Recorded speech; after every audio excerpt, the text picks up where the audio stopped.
Hey guys, thanks for having me back on the show. I was a little shocked you asked me to be back on, but definitely grateful. Happy to be here. Not much has really changed since the last time I've been on. How about you guys? You didn't even know. What do you mean? Oh my gosh. What's up, guys? Wait a minute. Not much technical. How are you?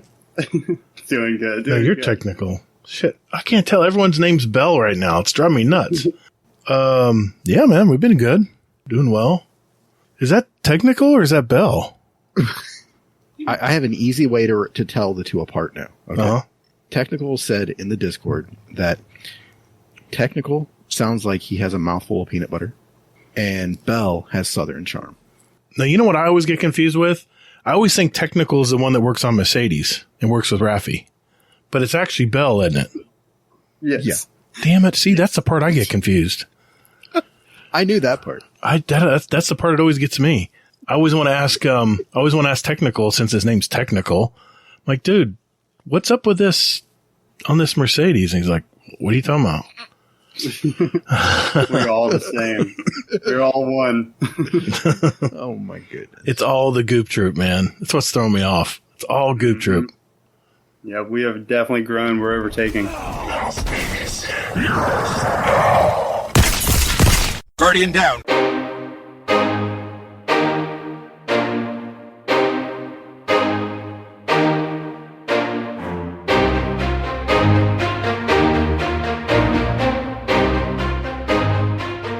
Hey, what's up, everybody? Thanks for spending your time with us today. Welcome to episode 194 of Guardian Downcast, a Destiny podcast. Hey, if you love to play the game Destiny 2, you've come to the right place.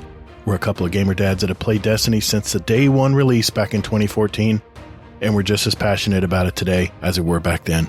We discuss key topics and news within the game and community so you can be in the loop. And we not only seek the stories of Destiny content creators, but we're a podcast that gives a voice to the stories of our Destiny community members out there. And in this game, that's what it's all about. We're the show that asks, how do you reflect on Bungie's future? I'm your host, Todd, the Gator, and my co-host Hazel is here as well. Hey man, how you been this week? Oh man, I've been busy. Work has been crazy. I popped off. I was out of the Discord like for all day, one day so far this week. Yeah. I was like, holy hell. So, yep. So there was that. I got in quite a bit of Destiny. Oh, good. So, yeah, I'll have a lot to talk about there. I do as well. What about you? Yeah, it's been, I got to ditto what you're saying because I've hardly been in the Discord this week. It's termite season, man. I'm just freaking busy. And guess who called today? Exactly a week since my little incident on the highway. My insurance company. That douchebag put in a claim. So, yeah, fun times. I got that call around 4:00 today, right before I cut off for the day. Let's just say I will be getting a dash cam from here on out for the shenanigans crap that I had to deal with last week. So yeah, you got to get one of those. I don't know how many, I think 4 or 5, police officer asked me and like 3 different firemen asked me, hey, what do you got? What's up? Do you have a dash cam? I'm like, no, I don't have a dash cam. So I'm starting to think it's a total scam, but anyway, neither here nor there. We'll deal with it. What is a scam? I got to talk to my agent on Monday and I'll just give her the information and they can deal with it. That's why I pay them, right? So, either way, I think I'm going to get dinged. It sucks, but that's just the way it is. But, no, lots of Iron Banner this week. Oh, I've been having a lot of fun playing Iron Banner. We got it so quickly back, so I jumped right into it again. And, yeah, we'll talk about that. But, we have, a brand new guest of the show again this week. He's been a community member for quite a while now, an official Goop Troop member, probably one of the OGs, in fact. He's a Patreon supporter and a very active member of our growing community. Welcome to the show, Mr. TolltheBell. How you doing, man? I'm doing good. He said probably an OG member. No, he definitely was. Definitely. Oh, well, I'm sorry. You know what? Okay, here's the thing about the Goop Troop. It just kind of crawled out of nowhere. All of a sudden, I started hearing all this about Goop Troop several months ago. And then, yeah, I didn't know you guys were the original guys who put it together. Yeah. Yep. It was me, Hazel, Waffle, Aphelion, Nocturnus, and Slammin'. We were the first ones. Really? Waffle came up with he coined the term. when he jumped through the 8-track scoop, and it just literally stuck. Like, no pun intended, it stuck. Well, there you go. And then it spread just like a virus. There's the history of the Goop Troop, yeah. I didn't know Hazel was the original member. He was the OG Sherpa. Damn. Yeah, it was DSC. So I did not know that. And then whenever he didn't have time to Sherpa us through something else, that's when Mr. Kingsley Mack would step in and help us out. Well, you guys are just about all Sherpas now, aren't you? Like, you guys do a lot of Sherping pretty now. much. Yeah. I mean, the only one that's troubling me, I guess not troubling me, but just don't have enough clears is Val. But it's still one of my favorite ones. I love Val. It's hard to get a lot of people together to like commit that amount of time, because it is definitely a lot longer, especially when you have us hooligans just running around in there trying to call out symbols, calling them the wrong names on purpose. Well, we're happy to have you on tonight, man. We got a lot to talk about. And what's that you say, Gator? Here's what we have lined up on the show. We're going to hear. Okay. No. We're going to hear Bell's story, his journey in Destiny. Then we're going to test his Twitch reflexes in our new and even further improved Fast Fire segment we call, oh yeah, it's a speed run. Hazel's going to go over this week at Bungie for the 6th week of Season of Defiance, and also the Bungie blog on reflecting on the future of Destiny 2. I can't wait to talk about that. Then we're going to answer your questions from our SpeakPipe voicemails and our Discord. We're going to add some music to our show playlist as well. And then finally, before we leave, we're going to have our drawing for our question of the month. Man, it's going to be jam-packed tonight. Uncle Scumbeth is back again with another Scumdeath's Corner. So let's roll.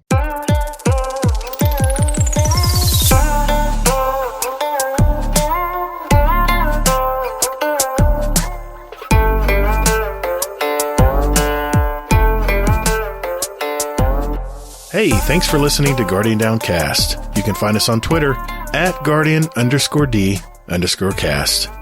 Or you can find us on our Instagram at Guardian_Down_cast and see what picks our weekly guests want to share with you.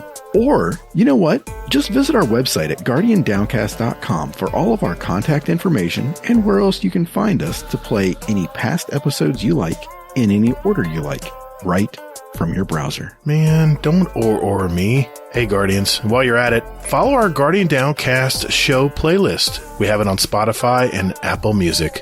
We post these links in our show description every week. So check us out. And later, Guardian. Toddles. Oh, come on, man. Not the Toddles again.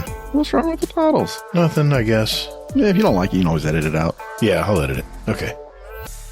Bill, how you doing? What's up?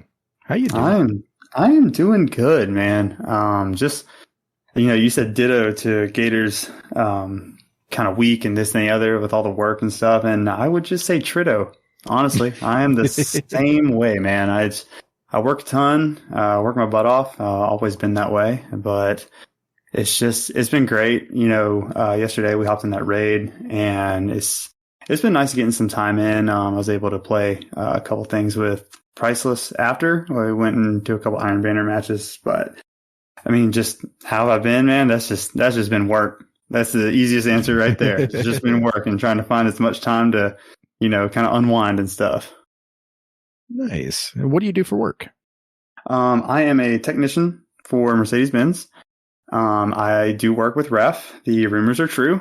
That is definitely, yeah, I know, but he's my work wife. I mean, me and him are like this insert picture of two fingers wrapped around each other right there.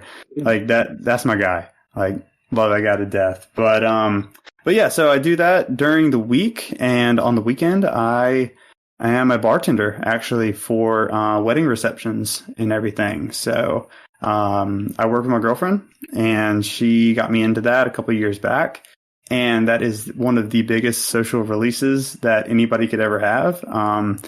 At first, I was nervous. It's probably about 100, 150, sometimes 200 people coming at you all at once as soon as the ceremony lets out. And they're all thirsty. So you have to literally throw drinks at people. So, but it's a ton of fun, especially if I get a good person with me on my team, kind of on the same bar, and we're helping each other out and stuff. And it's just it's an amazing rush. And before you know it, it's already 9 p.m. and they're wrapping up dancing and stuff, like the whole crew and everything. So, I mean, it's a great way to meet people, talk to people. The shop itself, during the week is, you're kind of in your bay, you work, you just keep working. It's kind of, if you talk to somebody else, you're wasting time, kind of the part of the, like a cog in the machine. But no, it's a great social release on the weekends. Well, let's see if I remember Rafi's story. You're from North Carolina as well, then, correct? Yes, Charlotte, North Carolina. Charlotte, nice, very nice. Mm-hmm. The Queen City. I mean, I'm a little north of there. It's a little town called Huntersville, but it is probably. I mean, it takes me 10 minutes to get, kind of down towards town, and about 15 to 20 minutes to get to the heart of the city. Just depending on traffic. Well, we have some questions from some of our members here, but I wanted to ask you one of our signature ones, and that is, when did you get into gaming, man? What was your earliest video game moment? Oh, if I could think back, my earliest gaming was, so when I was growing up, we didn't have a lot, and my neighbor across the street was the same age as me. And I remember he had his brother's old Sega Genesis, and to this day, I can still hear Sonic 2, the intro theme song, the little 64-bit like beeps and boops. I can still that plays in my head constantly almost. But I remember like one of the best memories from that though was when his older brother finally let him play Altered Beasts, so me and my buddy played Altered Beasts for days, and it took us days to beat it. Like, that was one of the hardest games I think I've ever played, still to this day. Games back then were unforgiving, man. There was no there was no hand holding. Like, I loved Mega Man and stuff like that too. Like, those side scroller kind of it's the music too, and it set the mood as soon as you hit that like boss fight in like a Mega Man one, and it just changes, and you're like, oh god, like the panic sets in. Like, oh god, what do I do? Yeah, for sure. So, catching up here. So, regarding where you're from, Danger had a question, aka Warning Bell, and he said, question for Hell's Bells. Cookout? ? Yes. 1,000 times yes. That is one of the best places here in the Carolinas. I only know it to be in Carolinas, maybe in Georgia. I really don't know. I've only passed through there a couple times, but yeah, Cookout is the quintessential Carolinian fast food. It used to be cheap. It's gone up a little bit, but you still get a ton of food for, maybe $7 with a huge drink and everything else. It's great. If you never had it, come down here and we'll treat you to some. It ain't gonna be much. Oh yeah. Nice. Smoky Mountain cookouts are the best. That's awesome. From Waffle, where he asks, my car is making a noise like a room. Yeah, there it is. See, that's why I let you ask it. Yeah. And then he asks, is it my blinker fluid, or do I have another 10,000 miles in it? That is actually not your blinker fluid. The escaphenonic in the middle right there, that is actually coming from your left rear strut. So you may need to get that looked at, maybe fixed. Well, if you bring it in the shop, we'll look at it and we'll tell you if it's going to kill you or not. Nice. Spoken like a true mechanic. See, I followed that bullshit. All right. Anyway. Hey, Bell, how did you find Destiny, man? I'm just curious. Ooh, how did I find Destiny? So I played D1 Vanilla, and it was right towards the end, so I still kind of consider myself a Taken Tot. But I mean, I remember I was playing, and then the Taken King dropped, and it was the best thing ever. I remember, the public space of the Dreadnought and everything. Good time. I think I spent hours just jumping around on the outside walls, like trying to find secrets that just weren't there, but you just thought they were there because it's just so mysterious. I think we all did. and then that mission in the campaign where like they covered a Erismorn ship with all the hive stuff, so you could like fly, and then it didn't work and stuff. Right. But yeah, no. So I was playing back then, and I mean, I played all through that. I played through Rise of Iron, actually, all the way through D1. Rise of Iron still is my favorite expansion. It brought me my favorite raid, so I can't really complain there. The story was great too. It was a little short and sweet, but then I took a pretty big break. Actually, no, I played through the Red War in D2, and then I took a huge break, and then came back in August of last year, and then I joined the Discord in September. So that's kind of how I found Destiny, was really just kind of playing video games with my friends, and somebody said, hey, let's play this game. And I was like, okay, I like shooting. I like looting. I like all the above. And bosses. I mean, I used to play World of Warcraft. I used to play, Diablo, a bunch of dungeon runners, like just the reward, whenever you kill a boss or, get all the way through a certain part of it and you just get that loot and you're like, oh, it's that dopamine hit. You're like, I want more. And so, I've just been always playing games like that. And so when it combined shooting and like first person shooting and all of that, I was like, this is it right here. And ever since that, I've just been playing this game. That's awesome. What are you up to in Destiny right now? Like for the past week, that kind of thing.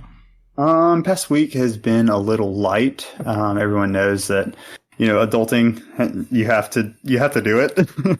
But, it's been a little light, but I have, definitely, we played our raid yesterday. We got native initiated to the Goop troops. So welcome in. Native. Nice. I don't know. Yeah, I was gonna say, I don't know if you're going to like it here, but you're in it now. So I got the we did that. We did the Root of Nightmares raid. That, that's a whole nother conversation there, but it's a raid. And let's see, me and Raph were running some ritual activities on Wednesday. We got through all of that one game mode. What is it? Gambit? Yeah, Gambit. Almost forgot about it. Game. Yeah, the forgotten game mode. I mean, honestly, realistically though, like that's all joking aside. Gambit itself has been pretty good, honestly. Like, it's not. I guess it hasn't been bad. I can't say it's been good, but it hasn't been bad. It's just been vanilla throughout the last couple seasons. But we ran our ritual activities on Wednesday, and I saw a video today of how the Nightfall Master difficulty is, and it looks like a GM Lite, and I'm actually really excited. I want to jump in there sometime soon. But yeah, that's really all I've been doing. Just nothing too crazy. I mean, I did play a little bit of Iron Banner. It's Gator's favorite game mode. What is it called? Disruption? Is that what you call it? Eruption. You're trying to get me to say it wrong, right? Yeah. I saw you coming. Yeah, Eruption. But yeah. Ask me how many times I blew up an Eruption this week. Oh my God. I mean, did you even get on a kill streak? Oh yeah, I got on a kill streak, and then I prolonged it. But the problem is once you're I don't know, what's it called? Erupting or on fire. Prime, that's it. I just say everyone get near me and get some of this energy, man, before I blow up, because it seems like as soon as you get primed, it's like the rats, man. They just go to their corners. You don't see any enemies. They just know you're on a kill streak. So I just say, hey, come grab this free super and ability energy and take it in. And when I'm down to 3, I'll just run at them and blow up. Yeah. And I mean, you have that big marker over your head that people can see through walls. So you want some people around you like, hey, help me get this more and we can win faster. I tried, man. Every time I got primed, it's like no one was around. It's like the enemy just went and hid. And I'm like, what? Frantically running. Like, where's someone? No, I just gave up. Okay, I said, you know what? I'll just give energy to the team for 10 seconds here, and then I'll just run right at them and blow up. So I just decided that's what I was going to do instead of trying to scramble. Not a bad idea. Yeah. Well, instead of trying to scramble. Yeah, whenever I got primed, I would just scramble and just start. I mean, I play Titans. I mean, I just like, okay, I'm going to go start punching. Okay, so well, wait a minute. What about you, Hazel? What did you do this week, man? I can guess what Gator did. Actually, I did. He content created and didn't play the game. No. Actually, I played. I played several Nightfalls this week with. Who was it? Who was with? Soccer helped me, and who else was with me? Oh, I'm never. Oh, that's a carry. Yeah. I had a great time, man. That dude carried. Oh, it was man. No, it was me. It was myself, Theory, one of our newer members, and I like Theory. He's a good guy, man. Yeah, he's a great guy. We talked a lot. He's about my age. He's not my age, but he's a little younger. Is he? I don't think anybody's my age, but is he closer to Mr. Monkey's age? He's pretty close to Mr. Monkey's age. He has kids that are actually older than mine. So, but no, it was soccer. You know, soccer, of course, is going to murder everything. But yes, I'll be honest, man. The legend was it the heroic? We did heroic, and then we did a legend, and then back to a heroic. Other than it was Glassway, and other than the last room, the last boss, I didn't see any difference. But obviously this week it's been all Iron Banner. I've been having a great time. There's no story to do anymore. But yeah, that's me. So I did not touch Iron Banner at all. Pretty much, I don't think I'm ever going to ever again. No, I'm just kidding. But I did raid a lot. I may or may not have been up until maybe I'm got to whisper this in case my wife is nearby or listens to this. But yeah, I was up until maybe like 5 or 6 in the morning. Oof. I did 3 raids yesterday. The gamer in him came out. Yeah. You look outside, you see the sun rising. Oh no. Yeah, exactly. Mistakes were made. Yeah. Like, uh-oh. So yeah. Yeah, I did 2 Rons. So I was late actually to the Goop Troop one with Native and everybody. So I missed the first encounter. And then I was like, well, shit. I was like, maybe I can get in on a second one. Maybe I can do another just for the first encounter on my hunter. So so I did that.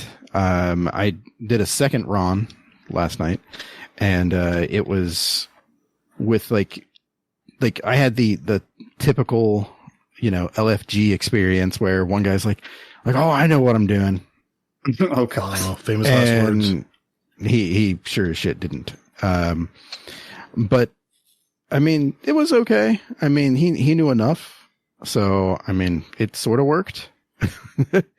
But another guy was just like, he was like super honest about it. And he's just like, yeah, I don't know. He's like, I've watched a Datto video and a Rick Kakis video. And he just was like going through all this stuff. And he's just like, he's like, can you guys stay and help me? And he was like, all just like super, just like humble about it. And I'm like, all right, Those are the people I want to hold their hand through the whole thing and put them in my backpack. Like, let's go, buddy.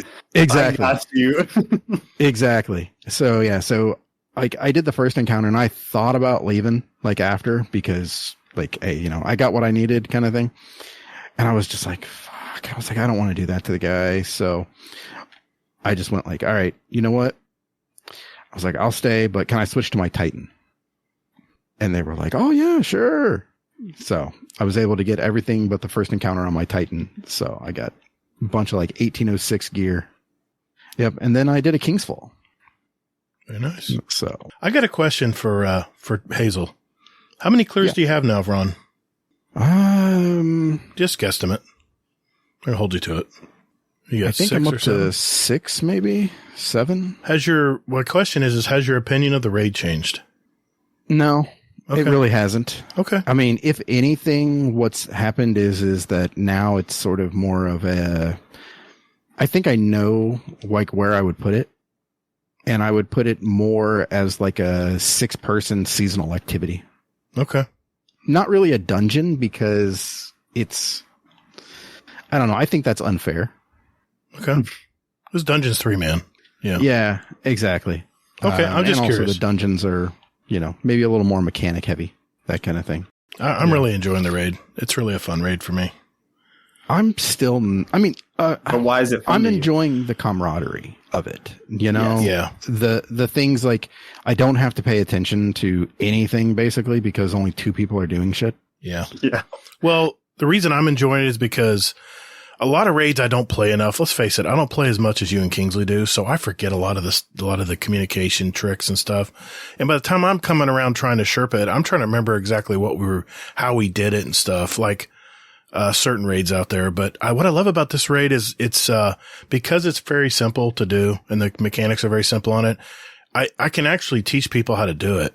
And I feel like, see, I'm the PvP guy, but it's still, I still feel like I'm able and worthy to be a Sherpa on this one because I've got 5 or 6 runs in it. But Hazel, did you hear where he put himself? He's like, it's easy enough that I could even teach. Yeah, exactly. Yeah. I've never been really a great Sherpa. I have a hard time explaining things to people. If I don't write it down on a script, like when I do videos, it's hard for me to off the cuff, just kind of, cause my mind tends to wander.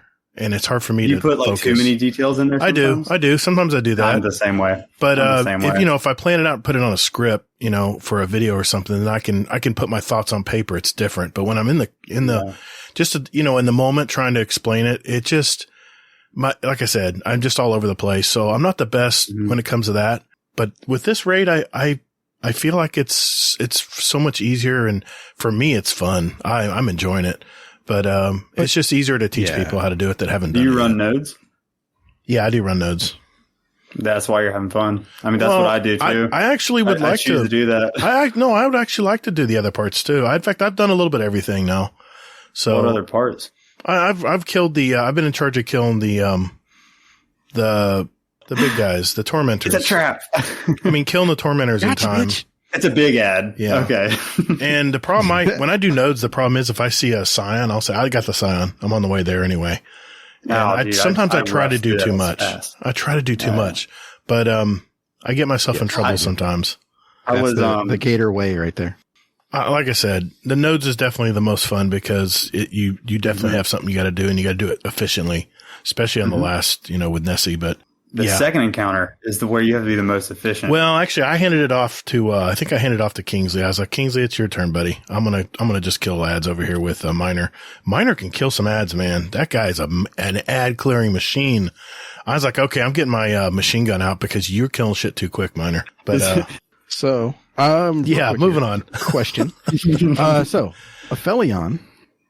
Oh, this guy has a question. Love this guy though. That's like my best friend right there. That's awesome. We'll see if that sticks after this question. Oh. So he asks, question for Bell. How long have you gone now without removing Laurely Splendor? Probably smells like the inside of a belly button in there. Related question. Will you ever just learn to take cover like a sane person? That question perfectly describes me when I play.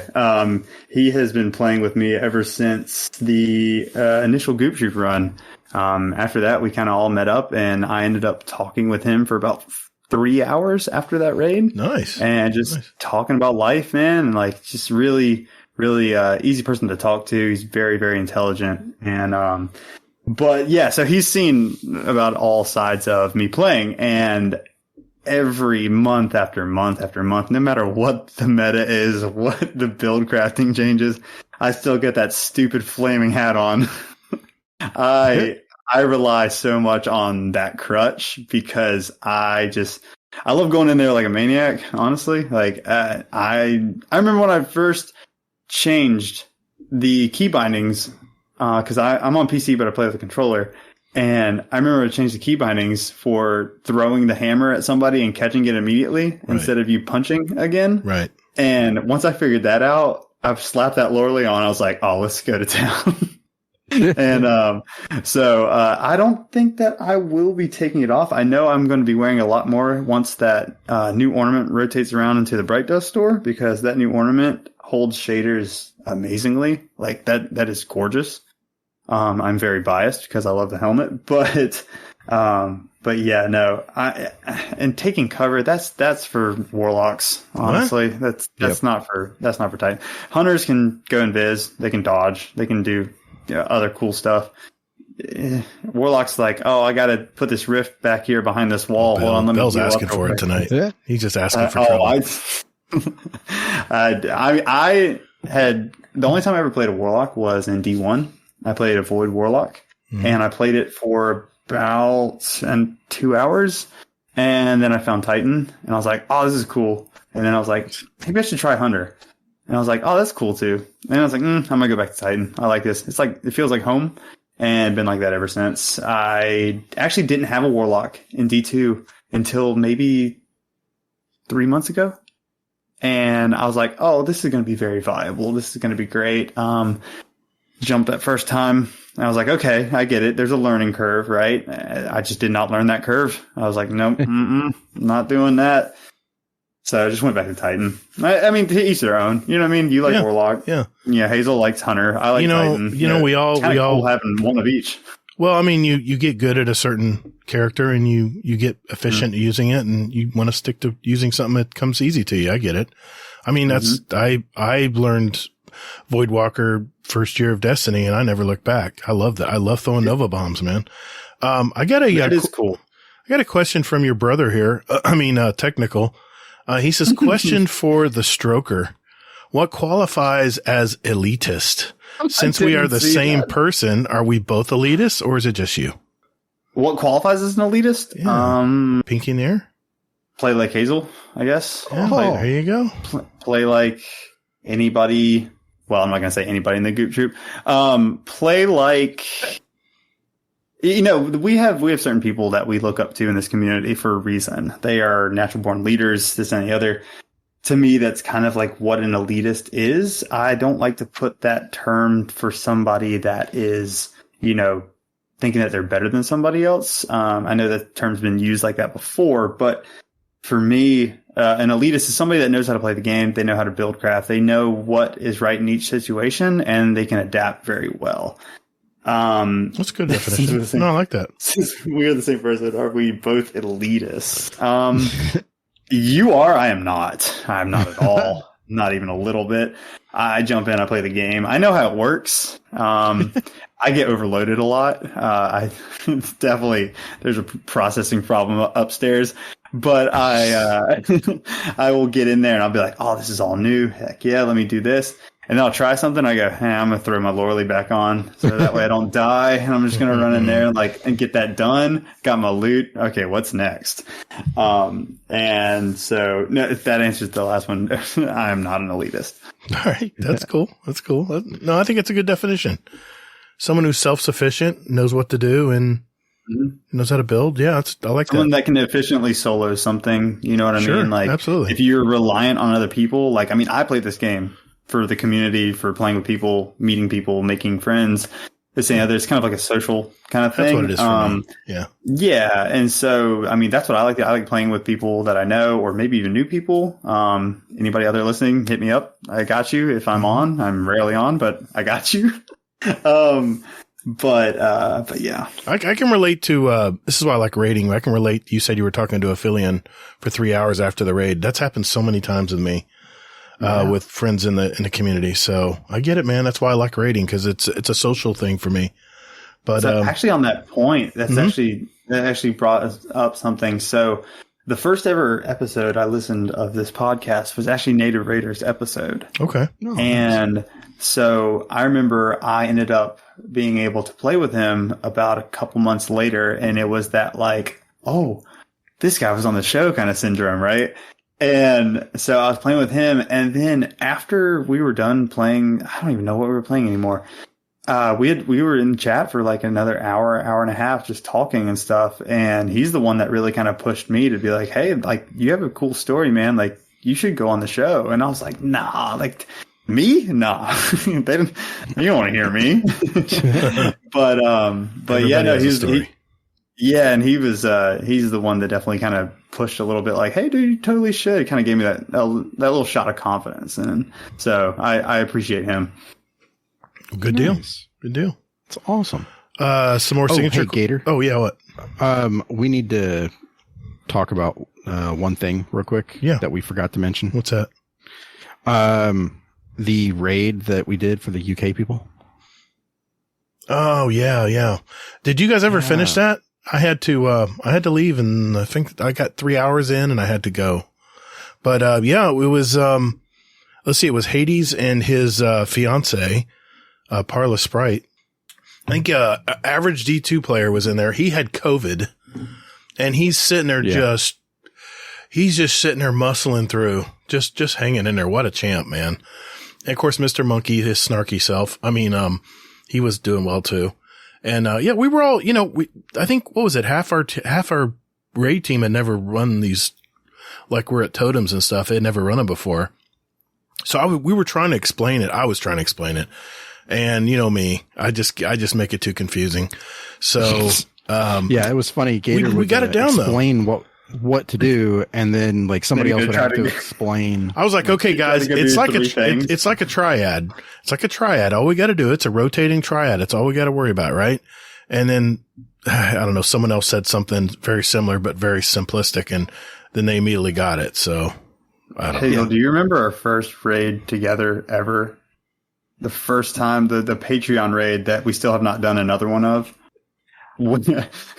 I'll never forget that it was you. You were like, hey man, what do you want to do? And I was like, hey, give me a job. And you're like, okay, but do you want to stun caretaker? And I was like, yeah, right. Sure. I mean, I've always loved puzzles. I was like, give me something to solve. Give me a spot. Like I got it. Yeah, because it's just not something that we see too much of in Destiny. Where people are like, hey, you know what? I want to actually do something. A lot of people are just like, hey, I want to sit back and just kill ads. Yeah. But it's like, I've seen those people. I've been with those people that are just like, hey, I just want to do it. Like when they actively say like, no, I just want to do ads. I'm like, okay, like, come on. I think a lot of people, including me, I was this way too. People are very hesitant about putting themselves out there and volunteering for stuff because they don't want to be ridiculed. They want to say, dude, you don't know what the hell you're doing. Why did you even volunteer to do that? That's why people like to sit in the back and kill ads, because they don't want to put themselves out there to try something new because they had a bad experience. Well, I'm not, that's not the point. The point the point is that people don't want to put themselves out there, and they maybe had bad experiences from all the myriad of LFG groups out there. But that's behind a lot of like that. I'm honestly there's a lot of people like that, with Gator. There's a lot of people like that. This is probably going to be one of three tonight, but I'm going to agree with Gator. And what I'm going to say is like, that's one of the reasons that like I wanted the Goop Troop to grow. Like, yes, we're a bunch of hooligans and we'd like to have fun in the raids, but it's like, it lightens it up. And then, but like if anybody is like actively wanting to learn something, right, we will literally flip a switch and be like, okay, we got you. What you want to do? What do you want to learn? Like, we will sit here all night. Yeah. If we don't get it clear, we don't care. You know what I mean? It's like, we're going to help you through it because we want to spread that kind of like fun to raids throughout the community. I need to mention something here while we're on this topic before we move on, because I know we got some signature questions here and some other questions. I've had several people in the community say, well, hey, I put something in the activity raid bot and no one joined it. And I'm like, I have to just kind of put it out there. There's a lot of new members. I mean, if you look at our Discord as a whole, we're not very old. We're 3 years old. That's not very old for a community. There's a lot of communities out there that have multiple thousands of people in them. But the main thing I want to get across here is if you want to get into a raid, you want to work into the community and get to know some people, what I might suggest differently is instead of setting up a game, maybe try to join into a group that needs one. Because it's so much easier to grab and get into a group that needs one player. And you can be honest and say, listen, I'm not real familiar with this raid, but if you guys don't mind, helping me or showing me the way, I'll give you 100%. And that's all we're looking for. And, people think that we're an LFG group. We're not an LFG group. We're a community, and we want you to learn we want to teach you these raids, but we're not a carry service. We're not guaranteeing you a raid clear. So what we're trying to do here is we're trying to create the community where you can intermingle and get to know these fine people. And there's a lot of great people in this community. We're trying to help you play the game. Exactly. Like, we're trying to help you play the game, meet people, so that way you have more people to play with. Because that's another thing that I see all the time with people. It's like, I have nobody to play with. Yeah. I'm like, in my mind, since I'm a part of this community, everything like that still baffles me. I was like, how do you not have anybody to play with? Like, just come join me. Yeah. Like, join my fire team. And and there's a lot of people in our community that are brand new and are probably just hesitant. And they think that we have some kind of clique where only the certain people play. I'm telling you, if you see someone who needs a spot, most of these groups are very lenient, and they want, if you don't know something, most of them will want to teach you. There's a lot of Sherpas in these groups. And, there's some that are like, hey, we're just trying to get the clear for the week. Experienced players only. Then avoid those groups if you don't know much about the raids. But my point is I know there's people out there that are lurking in our Discord that see these groups getting put together and they're like, no, I'm not going to bother. Jump in there, throw yourself out there and see how it turns out. Most of these people in here are very good people. Just don't get in one with Hazel and you'll be fine. But anyway, just hey, join. I'm only an asshole to you. I know. But what I'm saying is put yourself out there, but you might want to go about it differently than just setting up, I need 5 people to do a raid. That's kind of hard to fill, especially on short notice. Oh, no. Well, yeah, on short notice. Yeah, on short notice. If you see a lot of people in our community, I would say, are very much adults. We have jobs, we have kids, we have, adulting time that we have to take care of. And there's different times. We have UK players. We have people in Northern Europe. We have people in Australia that play, and we have all different time zones, but we're all still have our lives and adulting to do. So if you want to put a group together, try to put it like a week in advance. That way people can plan their week. And if they decide to jump in a week in advance, a just week couple would be days maybe, or a day or two. So if you're new to the group, a week would probably be ideal for me because people can see it. It's out there. And when people are looking for groups, why do they have to be new, Gator? Well, with anybody. What I'm saying is if you're saying new. Well, if Bell says, hey, I want to run a raid tomorrow and does it the night before, he knows a lot of people and a lot of people are comfortable around him and they know him. You get a lot of people like that are new that just join because they see it out there and they have availability. Yeah, when it comes to me, if I'm going to put something up in the 100.io, if I'm going to schedule something like that, that means I have time for it. And a lot of me playing is like last minute, me just getting on and doing something. Yeah. I do have a group that I run with. We have our own Facebook Messenger group. We all know each other on first name basis now because we've just played together for so much. And, I can be like, hey, what are y'all doing? And they'll be playing another game like, hey, just showing up. But in that respect, if I'm going to be putting something up, it's going to be like a week in advance or something like that, because I know I'm going to have the time. If it's like a last minute, even a raid, if everybody's available, I won't even put that up. We'll just join up. So, if you're going to put something up in the 100.io, give it more than even 3 days. You know what I mean? That allows people to adjust their schedules if they really want to help you or this and the other. So give it a 4-day minimum. You know what I mean? Time out. So don't, if you do something a day or 2 days out, set your expectations pretty low. Well, my point is we're not an NLFG site.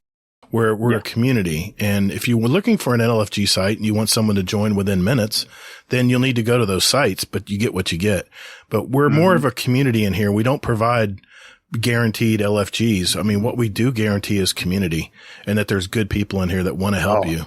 So we have some of the best people in here. I think so. I don't know what it is, but there's something in the water. It is something. I don't know. Maybe Hazel spiked it. I don't know, but to lighten the mood. Shout out to, I believe his name's Sleepy in the Discord. He just joined today. He was the person that we gathered around in the tower after our raid and we're just all teabagging. That's awesome. Emoting, doing everything. And, he's a rank 2, Guardian rank 2. That's awesome. He was a rank 2. And I remember Waffle's like, oh, it's a 2. Let's go over there. So we started going over there and we started kind of emoting around him and he started emoting with us. And then I think Waffle's the one that found him and invited him to the Discord and there he was. And I was like, that right there is somebody putting themselves out there. They don't know what they're honestly getting into. They don't. This crazy place that we call GDC, but he joined up and he was actually talking this morning. I was like, see that? I was like, that's awesome. You know what I mean? Literally we're just over there emoting with them. Exactly. We're not a typical LFG site. We're a community. We provide community. That's what we provide. And what you want to do with it is up to you. And if you set up a game and it doesn't happen, don't get don't get disappointed, but maybe try to join a group that is looking for one or two. It's much easier to join a group than it is to create a group, at least at my experience. Because what I'll do is I'll look and see what games are coming up for the week, and there's usually at least 10. And I'll say, okay, Thursday night, I know I got some time to do something, and I'll see that someone's running Iron Banner. I'm like, okay, I'm in. I join. That easy. You click join. If you registered with the 100 IO, you click join, it automatically adds you to the group. It's that easy. And if you don't know if you're going to be able to make it, put yourself as a reserve or on a wait list or a backup. So it's such a neat system. So why game? Why game? Let's see. I guess, my answer is kind of, I think, the same as a lot of people's. It's kind of just an escape. It is a way to have fun with friends. I work so much that, I don't get any time to go out and socialize or, I do have friends, but, they all have lives and this, that, and the other. So it's a way for everyone to meet up without really having to go anywhere.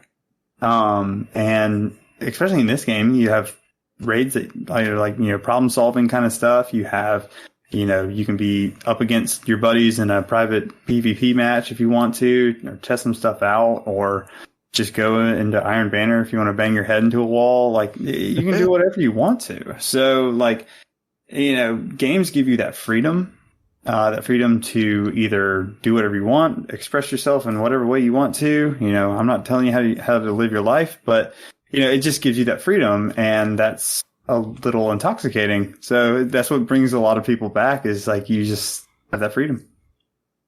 Very nice. I have a 2-part question for you here. And I think you kind of alluded to this a little bit, but how did you originally find our community? Let's see. So I remember me, Raph, and a buddy of ours kicked this.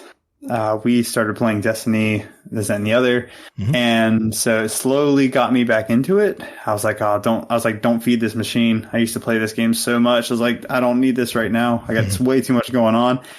And I hopped on, and I was like, oh crap. So, Raph comes up to me one day at work, and he's like, hey, did you know they have podcasts for this game? And I was like, what? I was like, no way. And I was like, maybe for Call of Duty or something like that, I get it. But it's like, but Destiny, that no one really plays that game, from what I thought back then.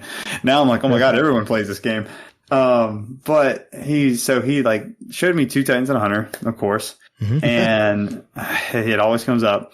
And so I think I listened to about 15, 20 minutes, and I was like, I wasn't getting the vibe. I was like, I'm going to go back to my music and stuff like that. But then that's all it did was pique the interest. And so the next day I started looking up I was like, is there any more Destiny podcasts? And so then I saw Guardian Downcast, and I think it was, like I said, it was Native Raiders episode. And I think you two were just bickering like an old married couple. And I was like, okay. I was like, this is very entertaining. I love the rebuttals. I was like, does. I was like, Gator's like a dad, and then Hazel's like the older brother, that I never had. So I was like, you know what? I was like, this is cool. I like this vibe. Nice. You guys just had a very easy flow and everything. And so then it was I think a week or so later, I'd never used Discord in my life. Never. I was like, I don't even know how to use it at all. And I literally downloaded it, installed it, and then joined GDC. And I was like, okay, this is it. This is what I'm doing. And so then that's how I got into the community as well. I just downloaded Discord, and I was like, this is going to be weird. I was like, I don't use social media very much at all. I was like, I think it's pretty toxic in the first place. I'm looking at you, Twitter. And, but I don't know. I joined up, and it was so natural that whenever I started talking to a couple of different people, and it felt like a great community. So, that's kind of how I found it. Awesome, man. That's great. Nice. Never used Discord before. That's pretty cool. Part 2 of, I have to ask this of everybody is, Bell, do you do bounties? Fuck no. Okay. Next question. Actually, no, hold up. Raph broke the seasonal streak last night. What? Like, I had not done a single bounty. I did not care to do them. That's a double-edged sword, though, because I'm almost out of enhancement cores. So I'm going to find some other way. I'm going to find some other way to do them instead of gunsmith bounties. There you go. No. But no, he's like, hey, you should go pick up that raid one from Hawthorne. And I was like, oh yeah, I guess I should. And I was like, nah. But then like other people that were in the group were getting it before we were getting into Root Nightmares. And I was like, all right, I guess I'll do it. It's just clan stuff and this and the other. I guess I'll give back a little bit. You know what I mean? It'd be a little selfless kind of deal. And I did it. And then I remember when I turned it in, I was like, I saw the little thing complete up there and I was like, damn it. It's like I did it. I broke the streak. All thanks to him. Okay, so what is one thing you would like to be improved with Destiny 2? Just one. I know we can go into depth. Yeah, we could. One thing that I feel like could improve would be the difficulty. It's getting too easy. Okay. Difficult. No, I'm just playing. Saying, what the hell? They have turned that shit up like crazy. They have. And I love it. No, one thing that they could improve would probably, I was watching a couple streamers and this and the other. I do that kind of at work sometimes just to put it on in the background. I don't even watch it sometimes. I just listen to what they're doing, cause they'll usually talk and they'll like put their ideas out. And one of them kind of got me thinking, the commendations, right? Like we all love to get them. We hate it when we don't. People feel, like they think that others are being selfish because they just leave.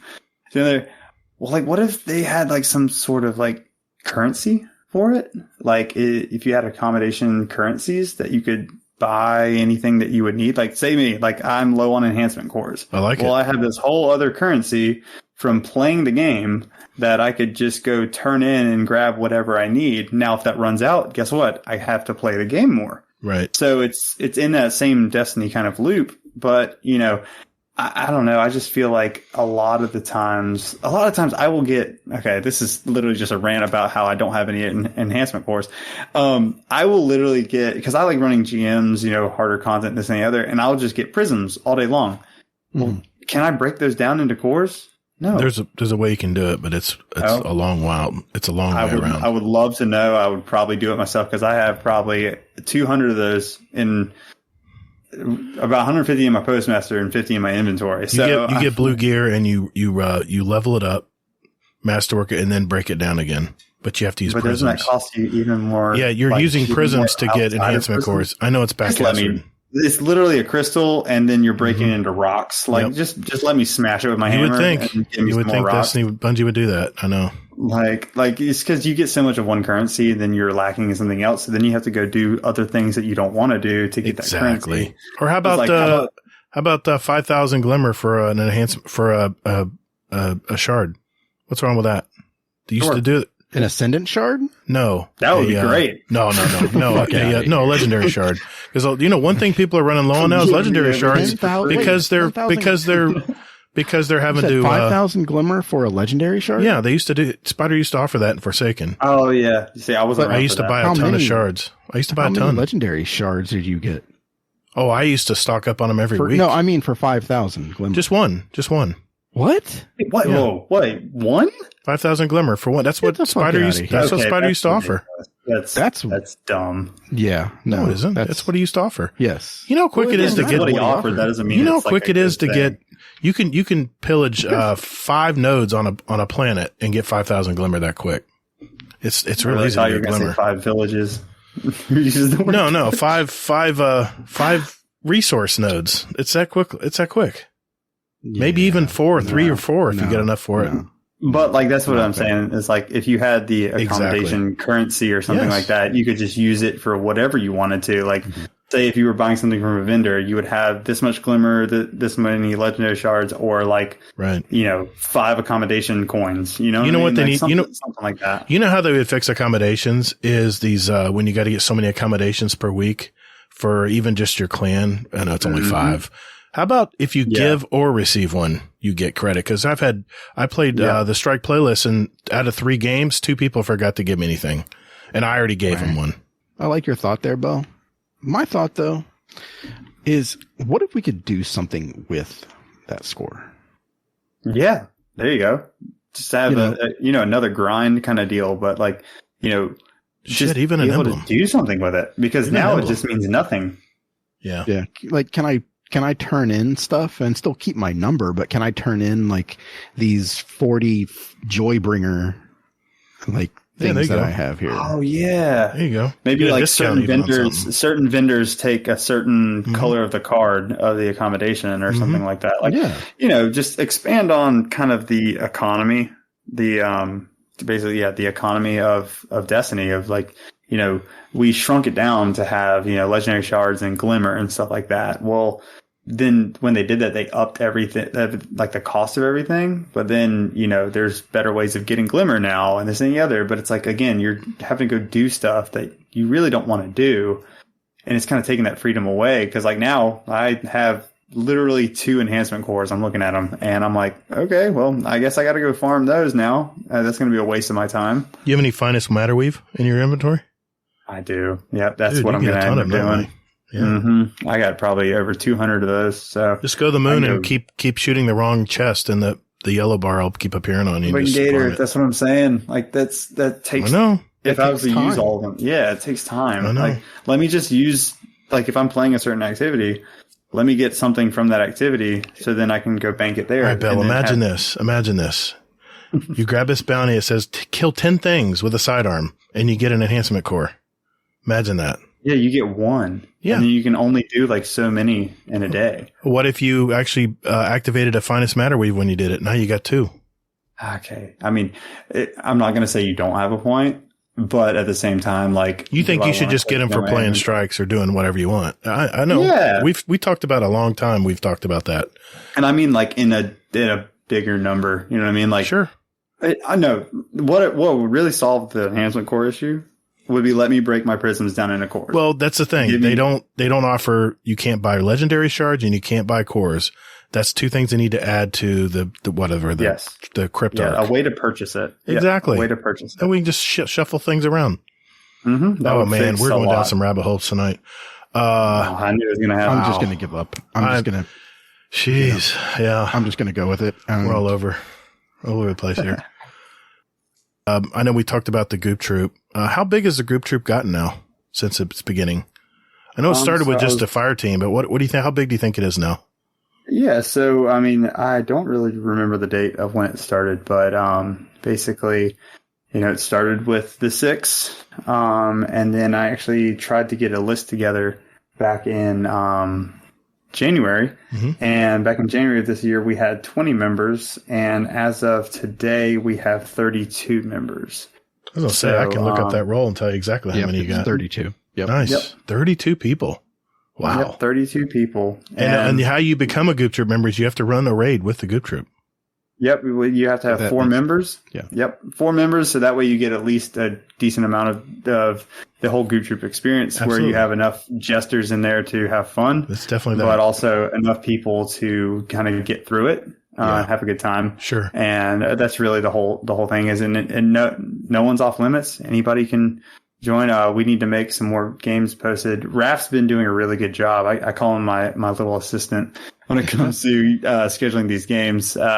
Like he's gotten, he was the one that set up natives, and I believe he's setting up Soccers here soon. Soccer? Too. I think it's going to be Saturday. I think. Cool. I like it. Do that on Thursday. Thursdays are usually good nights for me, and so nice. that's usually good deal. So. But yeah, we're growing, and we just want to bring raiding into the community and just let people know that you don't have to be scared to join in, and we maybe bark, but we don't bite. Maybe we should make a Goop Troop T-shirt, Hazel. What do you think? I think that's a good idea. Put Goop Troop and put Guardian Down Cast under it. That'd be pretty cool. Dreams really do come true. We'll see. I'll talk to the artist. We'll see what we can do. Oh my god, that would be amazing. Mind the Goop. Yeah, Mind the Goop. Mind the Goop. I like it. All right, sir. So Waffle has a follow-up question regarding the Goop Troop. What's one thing you would warn others about running with the Goop Troop? Also, how have you gotten your timing for the Daisy so good? Bell. Oh, and then he has a follow up to that, but I'll let you answer those two first. Okay, so what's one thing? The Daisy? So one thing to warn somebody running with the Goop Troop is set your expectations underground. Put them very, very low. We are very competent when it comes to rating, yes, but we are also very good at getting sidetracked or talking too much or asking you about how your day was while we're trying in the middle of the counter, and then we miss a mechanic and then we wipe. Again, we're just there to have fun. Like Hazel, when I joined you on that Val farm that one time, I literally was like, I'm not bringing DPS, I'm bringing the fun. Like, I don't really have much right now that's meta because I haven't had a lot of time to play, but I was like, I can have a good time though. So, just basically warning people that, if you're expecting a clear, just don't expect a clear and you'll be fine. So when we do clear it, you'll be happy. Yeah. And then the Daisy comment. So Daisy is Waffle's dog. And that's Hazel's dog too. Yeah. Oh, really? That's hilarious. So we'll be playing and it happens every single time, almost every 5 minutes, every 10 minutes. His dog will bark at something, right? Just like dogs do.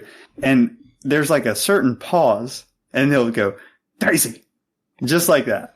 And I've gotten the pause down. It's happened so many times playing with him that it's gotten to a point where it's like, you'll hear the bark and I'll wait and I'll go, Daisy, and we'll literally say it at the same time. And he's like, Bill, stop. He's like, how? He's like, you even sound like me. He's like, the dog's going to start coming over the mic or something. But it's just, again, it's just playing with people, the same people, you learn little mannerisms and stuff like that and things that go on. And it's just one of those things with him there's a lot of noises going on around him all the time. Yeah. Yeah. It makes my brain go haywire sometimes, but he's just such a good dude. Like, I love running with him. I'm honestly, hopefully sometime soon, I'm going to go up there and grab a beer with him. He's only about an hour and a half away from me. Nice. That's awesome. He has a follow-up here, too. If you had to choose 2 Goop Troop members to run strikes/nightfalls with repeatedly, and why would I be one of them? Okay, he would be one of them. Definitely. He's just fun. I'm not going to say a certain skill level, this and the other. He's just super fun to play with. He's a hoot. The other person is, honestly, we're just going to 2-man it, man. It's just me and you, boo-boo. That's what we're going to do.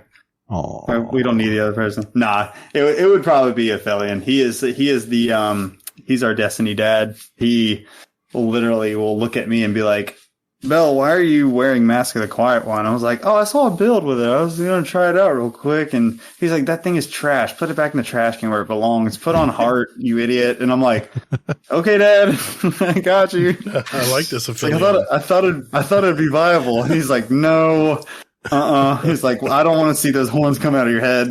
Get it off. I love it. So yeah, it'd probably be us 3. It definitely wouldn't be Raph. I can't stand that guy. Oh boy.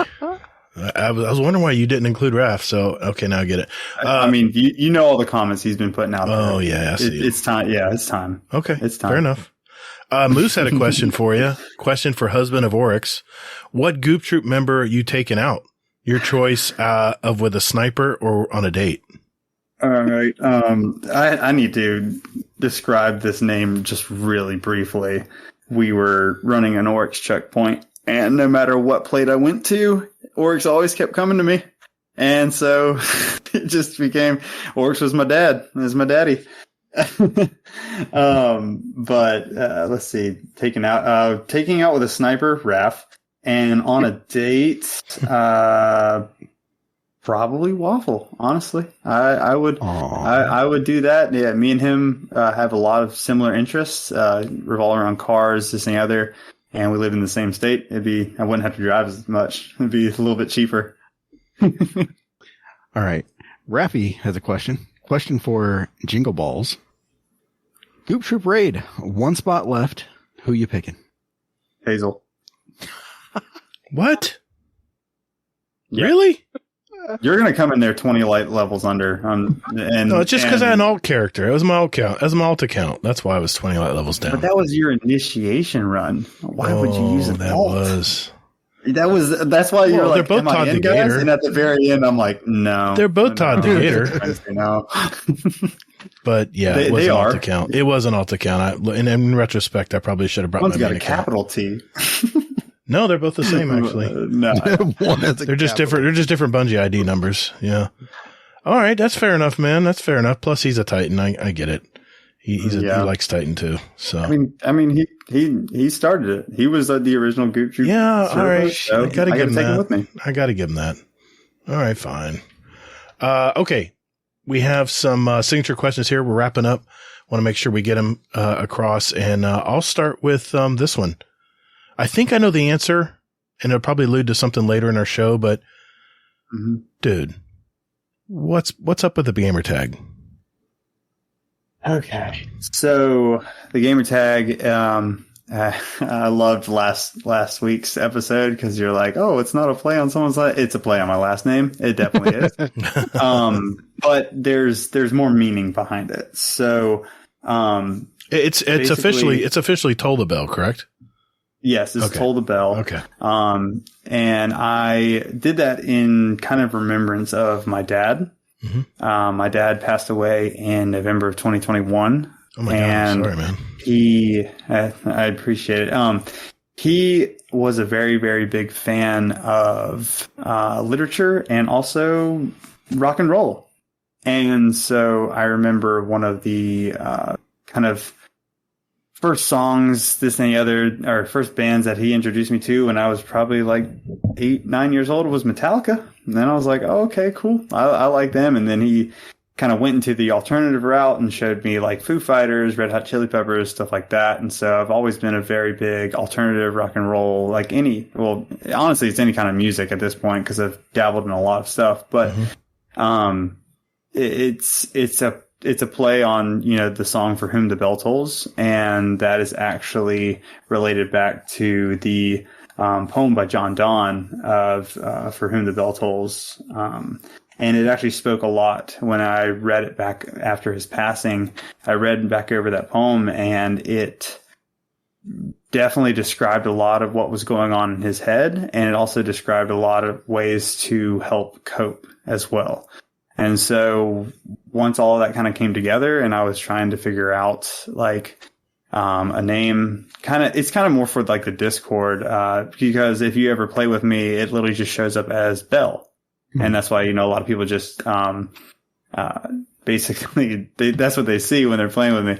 And, I'm starting to laugh because actually in Steam, it kind of changes your name around based off of your account and stuff. And I remember back in the day, it was actually Bellionaire. And that's kind of embarrassing looking back, but I was like, oh, you're like billionaire. Oh, billionaire. Yeah. But that's why I became Bell. And I was like, okay, well then I can just play off of Bell because that's what people see. And so then I made it as an homage to my dad, whenever I was joining into a community and this and the other. So, that's kind of the whole story. I mean, I have the poem right here kind of put up, and it really does. If anybody's, wants to hear about that, like that's kind of where the book came from. That's where the song came by Metallica is actually based off of, like, the book is based off of a battle. But the actual poem itself was like an old sermon that was translated. So the cool thing about literature and this and the other is, like, everyone, like any kind of book, like whenever you read it, it's going to be different no matter what. Mm-hmm. It's going to be different to different people. So like it has the right amount of words and their place in the right spots to make you kind of really think, and it can be different to different people. So if you want to look that up, it's literally For Whom the Bell Tolls by John Donne. Okay. So that is the story behind the gamer tag. Wow. That's awesome. Yeah, that's heavy, man. That's heavy. Yeah, it's been a lot, kind of going through that and this and the other. Everyone copes differently in this and the other. But honestly, being part of this community, like, you never know what people are going through, and that's kind of what I've been going through. Like, even the whole time I've been in here in this community, And there has been a lot of support. Like, if you put it out there, like, I mean, you can put out whatever you want to put out when it comes to how much you put yourself out there. Like, I know one day I was feeling, a little down, it happens. And I was just like, yeah, I'm not, if someone's like, hey, how's it going, buddy? And I'm like, oh, it's just a little bit downer today than other days. And they're like, oh, okay, here. And then they'll just like pop me a DM and they're like, hey, like, so what's going on? Let's talk about it. And I'm like, okay. Oh, you guys are great. Oh, I love it. You know what I mean? And then it goes on a whole splurge where I should be working and I'm actually like talking to somebody I've never talked before about crazy stuff. But it's just this community has helped me a lot through a lot of it. And I know it's helping a lot of other people as well. So, basically shout out to you guys for creating this community and, letting us have this kind of outlet and this place where we can all kind of grow socially, internally, whatever you want to do. Absolutely, man. Absolutely. Yeah. I remember it was just me and Hazel and Easy sitting in here by ourselves, wondering if anyone would ever join. Yep. 4 years ago now. Damn, Hazel. It's almost been 4 Still years, no man. one's joining. Yeah, really. Well, nobody still listens. So No one listens. Yeah, exactly. All right. Well, hopefully something lighter. Do you have any other hobbies other than gaming? Yes, I do. I am, I guess what you would call like a jack of all trades. Since I do work in the automotive industry, I've learned a lot of hand skills. And so I just recently built a 10 foot by 12 foot shed. So I guess you could add carpentry to that. Wait a minute. Not a kit, just from scratch? From scratch. Well done, man. Well done. Yep. I bought every piece of wood. Got a pneumatic nail gun. That was fun. I wish I had more stuff to nail together now. Yeah, no, like, I'm done. I got leftover nails. I'm going to start shooting holes in the side of it. You're going to have to start making something else. Yeah, exactly. HOA won't let me do that now. Yeah. It was a struggle just for that thing. But no, so, I mean, I like to do stuff like that. I, restored my girlfriend's grandmother's house. It was built in the 1950s. And so I went in there and over the course of about a year or so, we did all the exterior stuff. The interior, we completely did new floors, new cabinets, new everything. I completely redid the whole bathroom, updated it.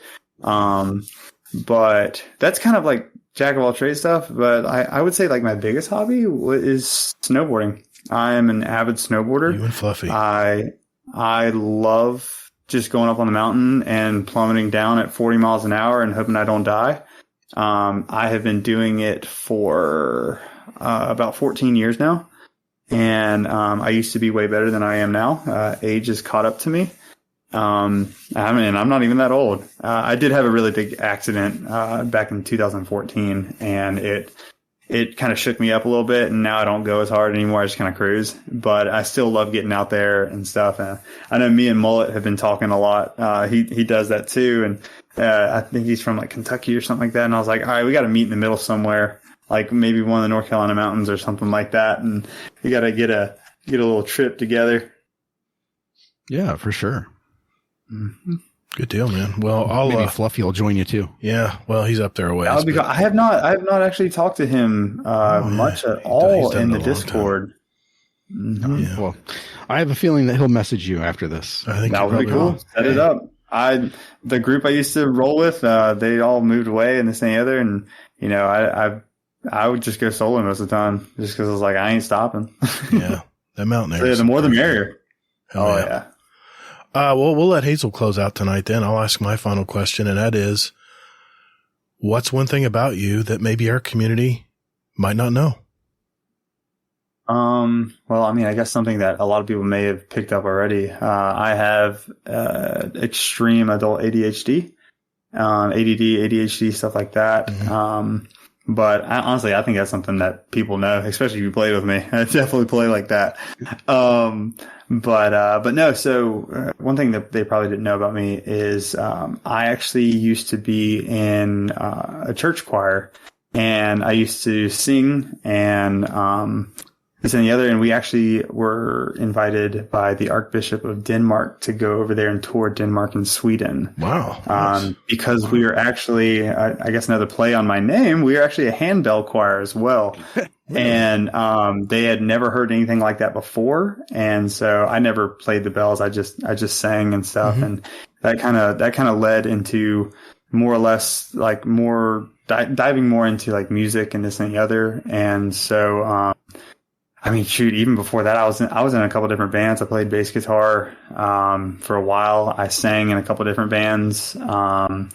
And so, yeah, I mean, music has been a very big part of my life. And I've also, and I still do, I've played harmonica for about 14 years now, too. That was one thing me and my dad always did together was we would shoot the shit and start playing harmonica, and we'd play off of each other and stuff like that. And he's the one who actually taught me how to play. And I got to a point where I could like keep up with him, and it was really, really cool. It's like dueling banjos, but harmonicas. Like, it was great. So, but yeah, music is a really big part of my life. I listen to it every day, and I need to get back into it a little bit more, but you know, life is life. So, all right, Hazel, take us out, man. Well, hey, before I hit this question, how many cats do you have? I have 2 indoor and 1 hybrid indoor-outdoor. So yes, one day at work we had cats that were stuck in a car, and they were little tiny kittens, and I took them home. And so they've been with me for about almost a year now. And so those are my cats. Aww.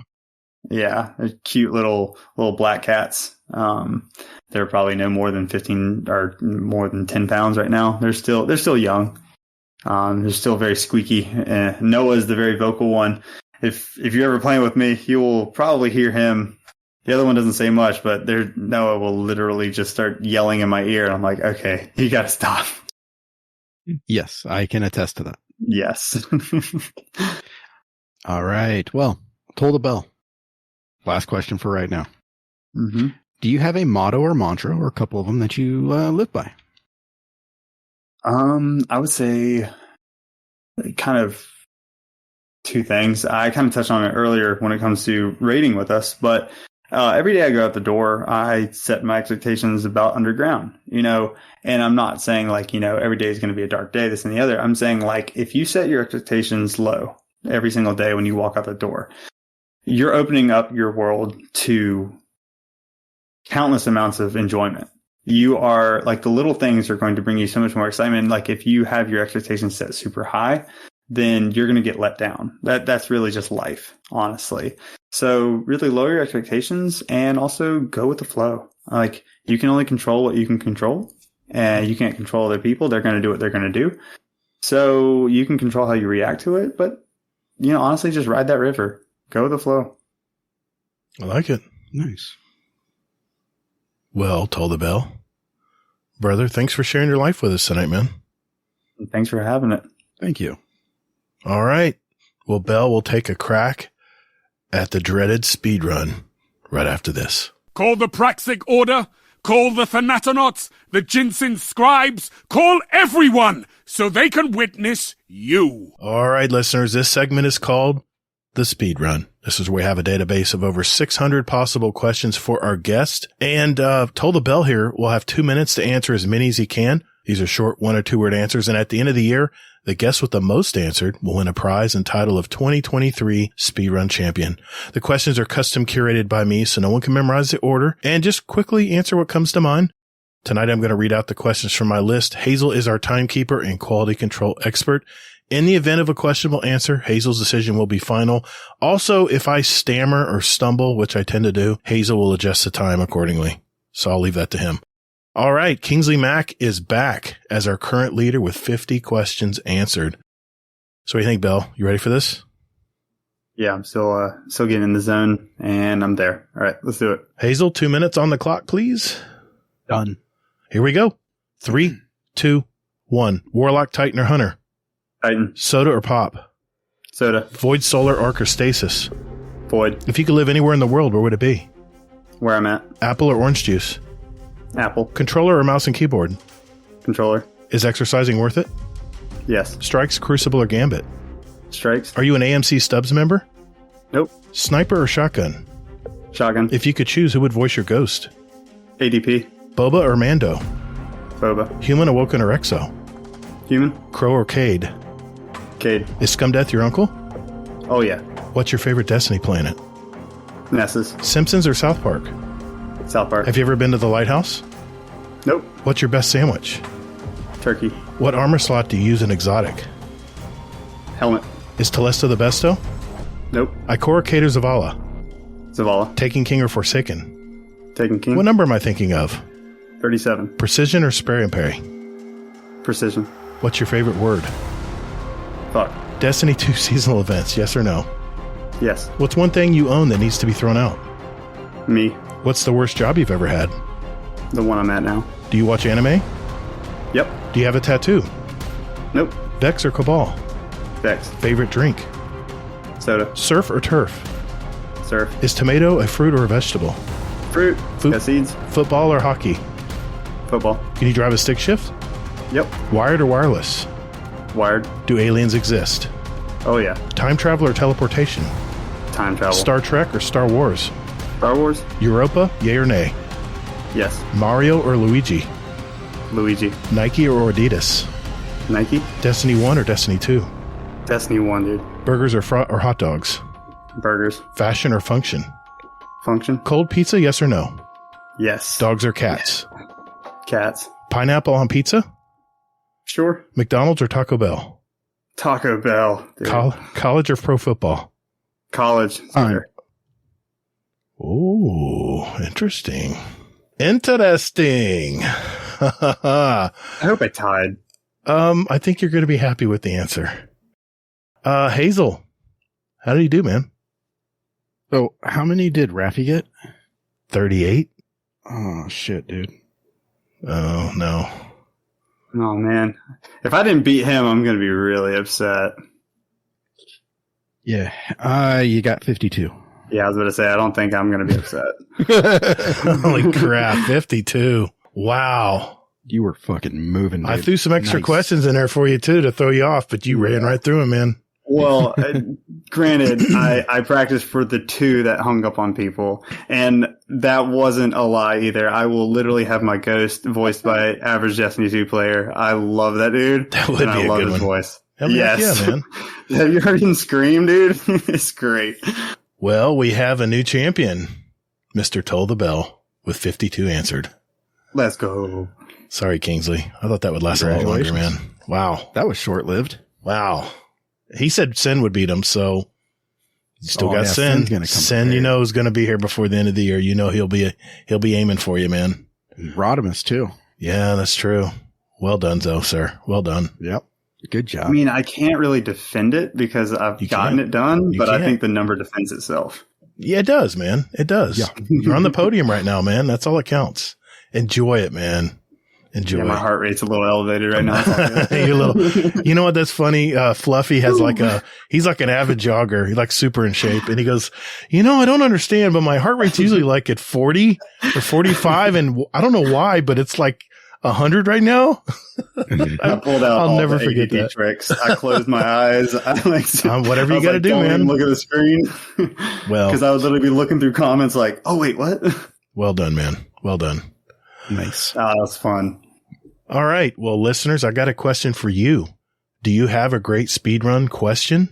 If that's a yes, join our Discord and enter them into our speedrun question ideas channel, and we'll add them to next year's speedrun. Just remember, they need to be yes or no, 1 or 2 word answers. Either or questions will also be accepted. And one open-ended question that I like and we don't get enough of is, what's your favorite? At the end of the year, we're going to have 2 drawings for a $25 gift card of your choice, and you can enter up to 5 questions to go in that very drawing. So let's hear them, and good luck. Also, if you're enjoying what you've heard so far in our little show and you know someone who loves Destiny, do us a favor and share the show with them. All the links will be in our show description right down there in our show notes. All right, Hazel, you know what that means, man. It's time for this week. Hey, Hazel, while he's pausing, did you know that there's like 2 TWABs this week? Like it's correct. Oh, wait. Oh, hold on. He's almost done. Oh, are you sure? At Bungie. What? Hey, Hazel, we need to record another ad, my dude. Haven't we done enough of these? Yeah, I know, but we're getting feedback from our community that they're getting old, so come on. Let's just do it real quick. All right. Do I need to run this by Laz first? No, we're fine. Hey, everyone. We just wanted to let everyone know that if you're looking for a clan, we have a Destiny 2 clan, and we invite you all to be a part of it. All we ask is that you join our Discord community and just enjoy playing the game. We will communicate with you there, and you'll also be assigned a special clan role as well, and a channel. So look for the invite link in our Discord, in our GDC clan channel, or you can click the link right down there below in our show description. Yep, our Discord community is pretty awesome, and we have hundreds of active, like-minded Destiny 2 gamers in there. Also, we have a special 100.io bot that can put together groups for whatever you want to get done. So hit that link, join our community at discord.gg/GuardianDowncast. And if you want to be in our clan, just let one of our mods know, and we'll open the door for you. All right, enough of this shameless plug. That's it. Cut. Okay, fine. Jeez.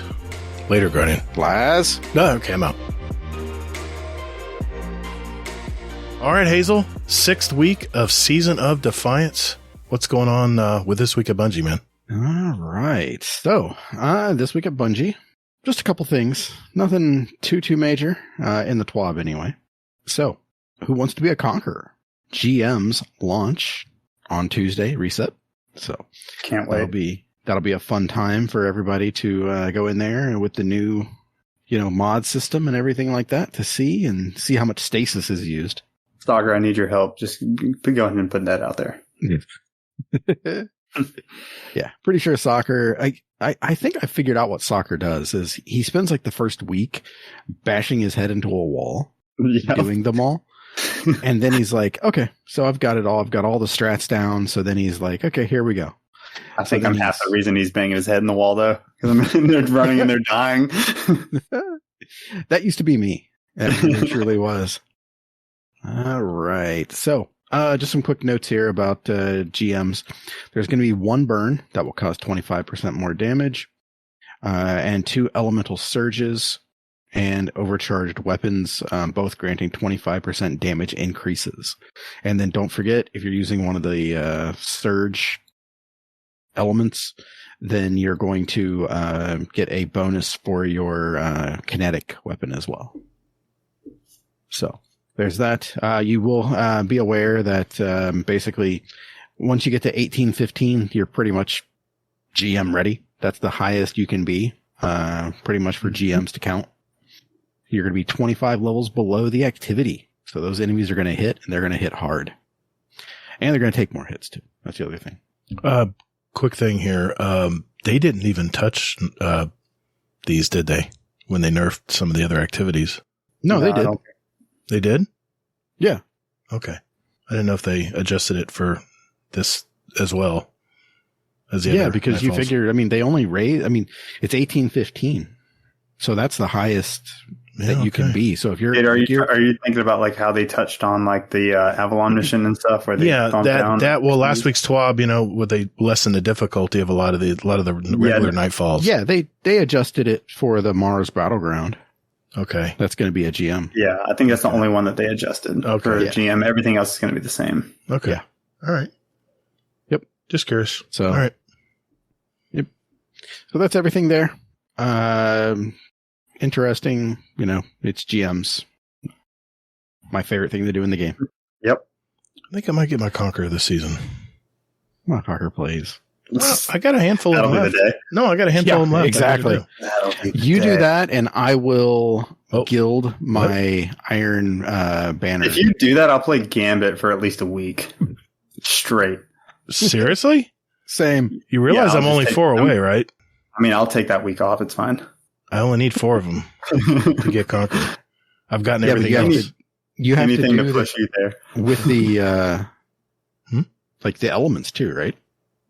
Yeah, I think so. I need to do elements, a few different elements, and I think I have like 4 of them I still haven't done yet. So I was literally going to say like good luck with Stasis, but Stasis Warlock's actually pretty good in those. Yeah, Stasis Titan is not. I'll be not a ton of turrets. No, yeah. I'm glad I got that shit done. Yeah, I got that one as an easy one. I was like, oh god, I had to save it up. I might think about that challenge. I'm gonna be up for that. Please. Okay. I'm not gonna do it. Everybody listening? Okay. We're gonna hold him to it. Hey, there's a lot of season left. To do it. There's a lot of season left. I would like to see him get it. Honestly, Soccer. I don't Soccer, believe let's it's going to talk. happen, but I would like to see it. Soccer will help me. Soccer, let's talk. Yeah, Soccer will help me. I'm going to stay in the back. Yeah. Carry me, Dad. Carry me, senpai. Senpai. Oh my god. All right. I'm sorry. Go ahead. I'm going to mute myself. It hurts so much. Dude's backpack's full of builds. All right. So yeah, I'm just looking at the, he's probably already earned the high score, defeated champions in Nightfall Strikes. I mean, hopefully he's done that. So then he has to do Arc, Solar, Void, and Stasis with each. Okay, hold on. Hold on. I'll look it up. I'll tell you exactly what I need. Progress, Indem, and I'll go to what? I got to go to, titles, right? Where'd that be listed? I think I looked this over because I was thinking about it. Were you just reading off like what else he needed? No, I was just looking in general, like the. I don't have the game open, Conquer. so I have to look in Dim, and I don't know if it's here yet. I don't know if it's here. Anyway, I'll look it over. I think I'm pretty close. We'll see. Yeah, you probably are. We'll see. Yeah, Soccer helped me build mine last season. I've been working at it little by little. Every season, I've been knocking one out. So. Yeah, I'm just a old title. Ever since Hazel shamed me that I didn't do them, so now I'm doing them at least one a season. At least one a season. They're fun, man. Like they can be. It's literally in game. They can be. They're not fun because it's hard. It's hard. Hurt me, Daddy. Hard things can't be fun. Hurt me more. Exactly. Please. Put my nuts in a vice, Dad. Yes. God. But yeah, I'm looking at these, Gator. So it's Proving Grounds, the Glassway, Hypernet Current, the New Strike, Ooh. Lake of Shadows, the Arms Dealer, and the Mars Battleground. Oh, they've changed them. I think I've done. This is what the are you talking about? They changed them. Okay, you got it before me. Sorry, these are the revamped. I've been here before. They revamped two of those. Okay. You did warn me tonight. I'll look it over. I'll look it over. I'll look it over and see. Me and Soccer will talk. Me and Soccer will talk. Soccer will get me through it. Soccer likes a challenge. He's going to start getting DMs from a bunch of random people too. Like, hey, I heard you're good at GMs. He's like, God dang it, Gator. He loves to help people. What are you talking about? I know he does. He does. Yep. All right. So back to the TWAB. So are those new strand weapons you got there? Oh, yes. So that's some foreshadowing there. So, as with any season that comes in Destiny, Bungie giveth and Bungie taketh away. So weapons leaving.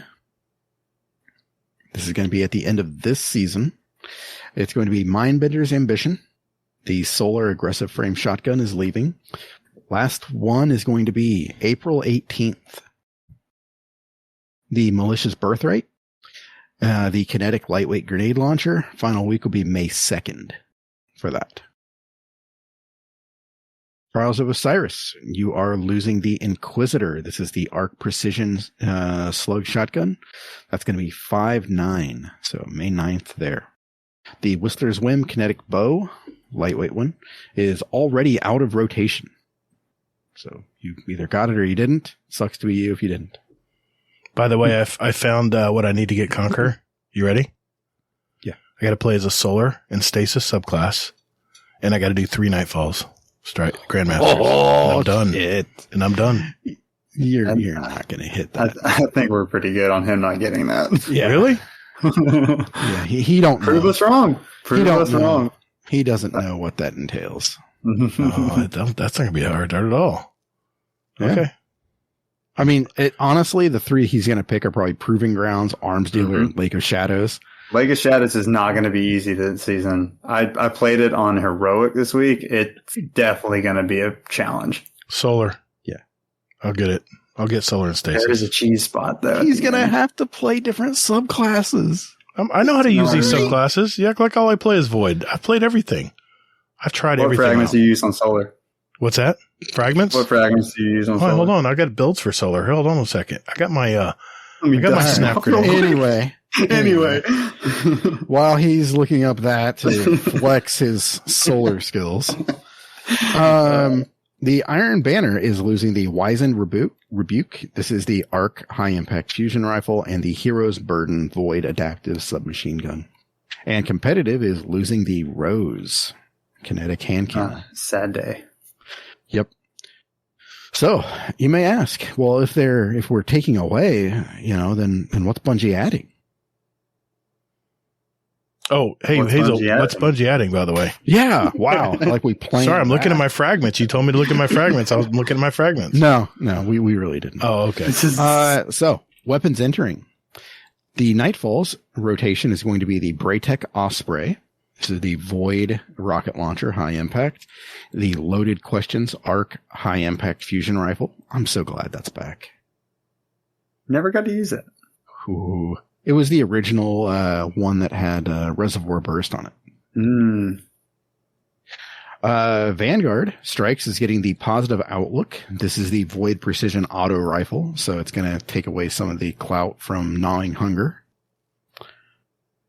Gambit is getting a Strand Linear Fusion Rifle. Crucible is getting Randy's Throwing Knife. There it is. Bring it back. Uh-oh. Bring it back. Yep. I still got the original one. Yeah, you don't need it anymore. Dang it, Bungie. Trials is getting an Arc Glaive. And everyone's favorite, the Messenger returns. What? Mm-hmm. Ooh, okay. Time to play Trials, baby. Okay. Iron Banner is getting a Strand Fusion Rifle. And Swarm of the Raven will return. This is the Void Rapid Fire Heavy Grenade Launcher. I think they're going to come out some more perks with the Strand Fusion Rifle. This is going to have some cool stuff. I'm hoping. And then Comp is going to have an Arc Sniper Rifle. That is what I'll be getting that. Meh. So, yeah. I love Sniper. Well, Snipers are going to get that big buff for PvE. So. Let's go Borealis. Let's go. Yeah. Yeah. Wait a minute. Wasn't, what was it? Darcy. It was like the DPS champ for a little while. It's in the heavy slot. Because it has but it has 40 rounds in it. And it fires fast as shit. Yeah, it does. So Darcy is probably going to be the new meta next season. You think so? That sounds weird to say. That thing has so much dust on it in my vault. I don't right? Exactly. You said 40 rounds. I'm like, wait, what? Am I missing something? Yeah, it's something absurd, and that fires fast as hell. So, but yeah, I already have a Swarm with a Raven. I've already got mine up to 1,800 at minimum, and it's got auto loading, spike grenades, and forget the other one. So, all right, cutscenes. So in case you're new to Destiny and you want to find out what the hell you missed, you can go ahead and watch all the cutscenes from Season 15, The Witch Queen. I like this. Risen, Haunted, Plunder. All in one place. And Seraph. Yeah, sure, whatever. It's raining loot. Prime Gaming is back. They have an emblem. Or I'm sorry, no, not an emblem, a shader, which is actually pretty awesome. I went ahead and got this just because it had a shader with it. So yeah, it has a shader. The emote is pretty cool. It's about the spring showers. So the rain's coming down and then it goes away and you click your heels together. And it's awesome. It's a good one. All right. Shit's broken. There it is. It's a small list of shit that's broken there. It's getting less. I'm sure there's more shit that's broken, but they have a list to, link to known issues. Okay. Art. Movies. And hasta luego, Bruno. Very cool. Thanks, Hazel. All right. We will be right back.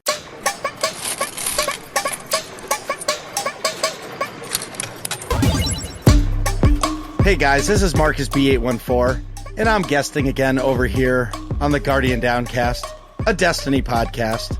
Hazel is an elitist podcast, and Gator has way too many bounties stored up for the 4th season of Lightfall.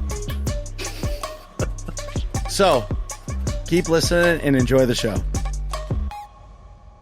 All right, Hazel, we had a Wednesday, I guess a mini TWAB. It was, they were reflecting on Lightfall. Yeah. What's that about, man? Okay. So, yes, it says here, reflecting on Lightfall, launch and beyond.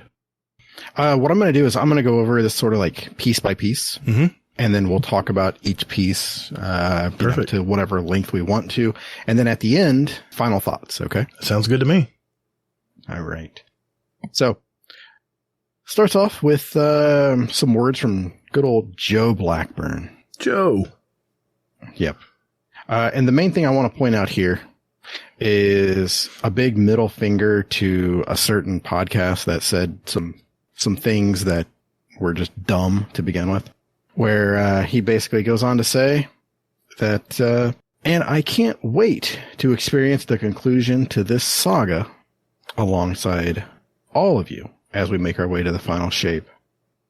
Over the last few years, the team has set a high bar of what to expect from Destiny 2's evolving world, and we're committed to making sure the resolution of our first saga lives up to that legacy. First saga. I feel better now. I feel better now. Yeah. All right. Ranking up. So this is what Guardian ranks.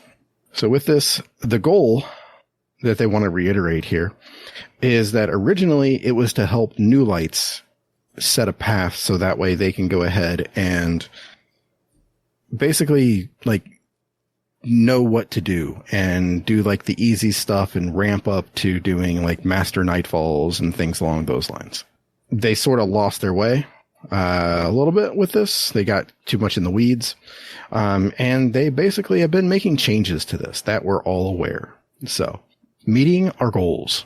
One thing that they did want to touch on was that everyone's concern about Guardian ranks where the highest rank earned the previous season will carry over. So whatever rank you are this season, so Gator's at his precious 6. 7.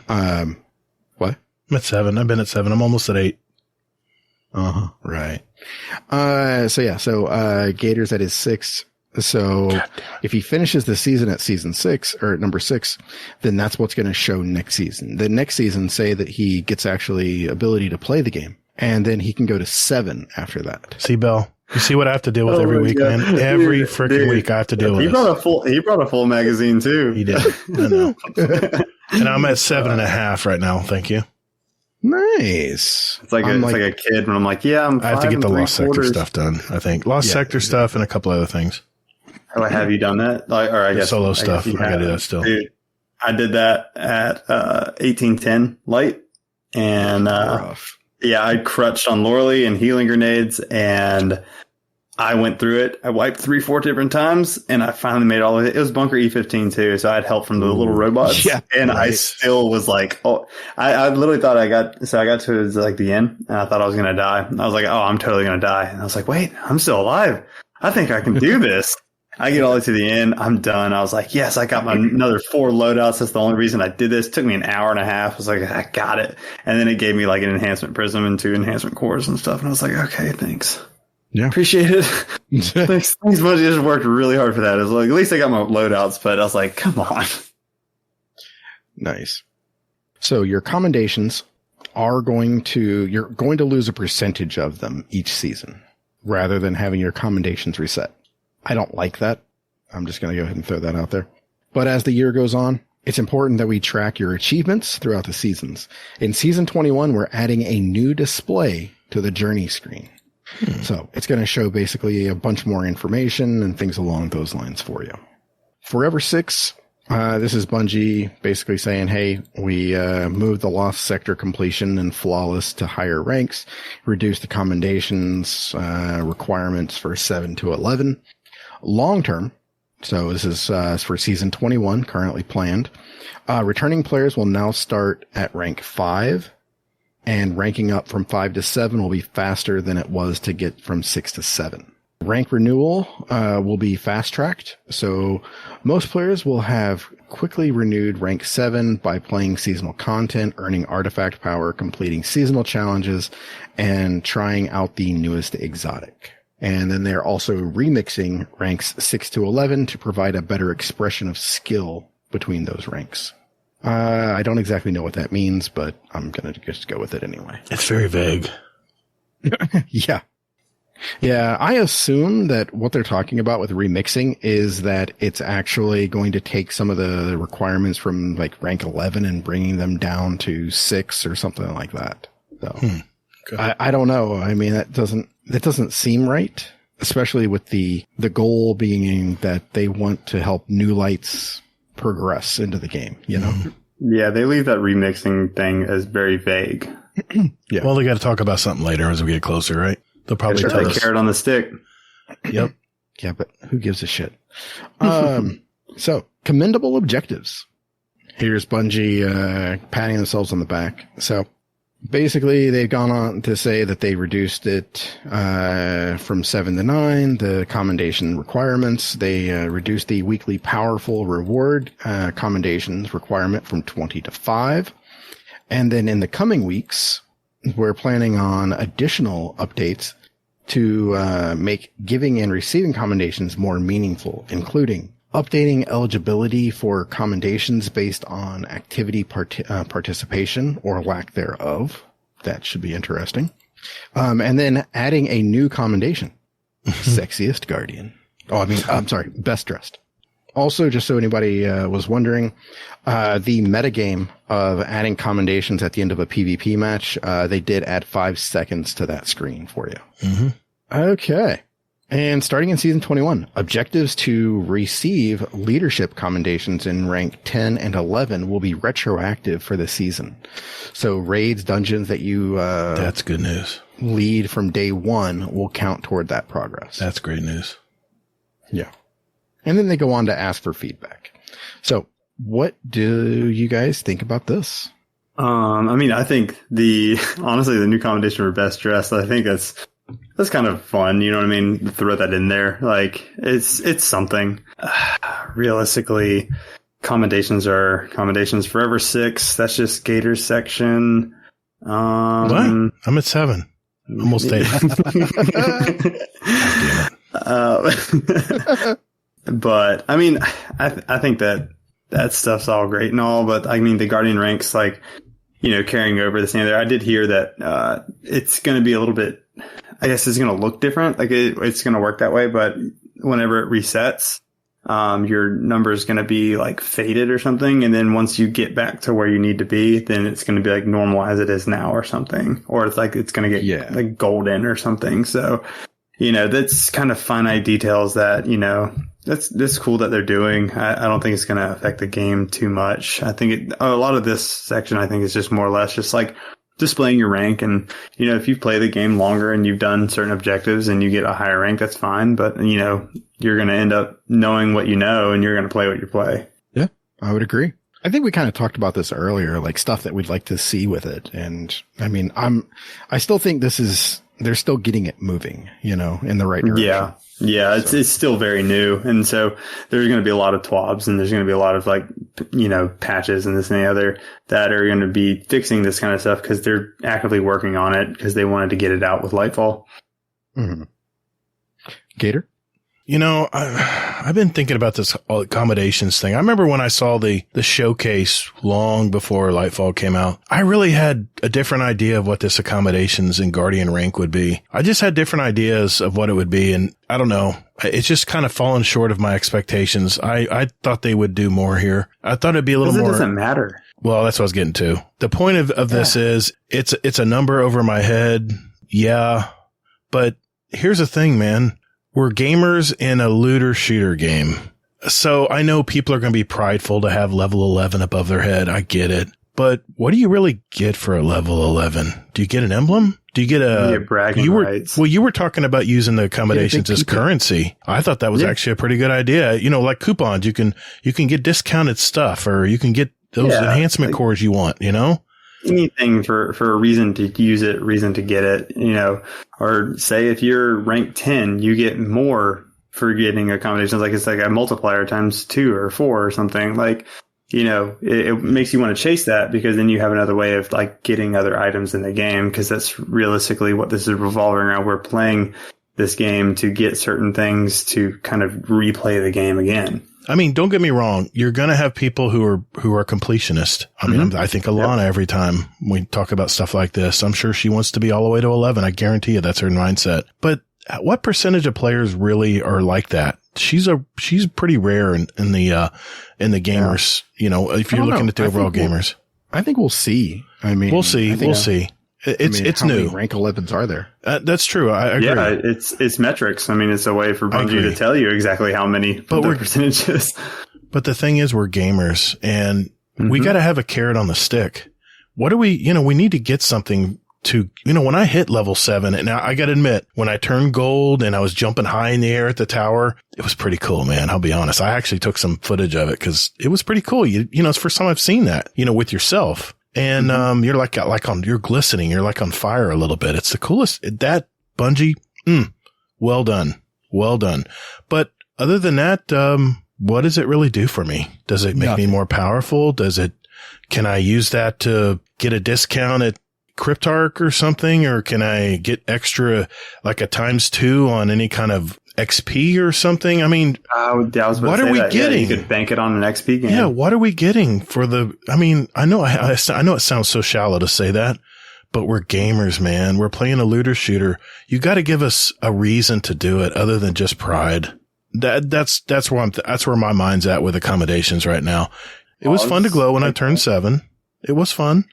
It was cool. But as soon as I left the tower, it was over. I mean, exactly. Wouldn't it be cool if they left that on for maybe like your entire play session? Well, how about remember when you did a Lightfall in Destiny 1, your head would smoke, had smoke coming out of it? You get the crown. People were like, oh my God. Oh, no. Even before that, it was like D2 was the crown, but before that, which I thought was even more badass. That little blue haze. When you got that Nightfall done, you would have actually smoke coming out of your head. Yeah. And people saw you at the tower like, oh man, this guy's badass. Mm-hmm. He got the damn Nightfall, or he got the raid done this week. D1 Nightfall was hard as shit. Oh yeah, they sent you back to orbit. Yeah, you were out of there. If you died, you're done. You're out. Sorry. But my point is, what is our reward really for? Why do we kill ourselves to get these accommodations done? I mean, the fact that they were initially going to reset this back to you have to start over again the next season. I had so many comments on my YouTube channel saying, I'm out. It resets every season. Why even bother? So they've at least addressed that part where at least you're going to have your last season's number, but still nothing's changed. You still have to earn that number again to this season, even though last season's number is going to be above your head for that season. You're still banking to make sure that you get a higher number or at least that same number for the next season. So really nothing's changed there. But it doesn't mean anything, though. I know. Yeah. Like if I stayed at a 6, like you are, it doesn't mean anything. It doesn't mean that you're a bad player. It doesn't mean that you're a good player. It just means that you're not interacting with the system.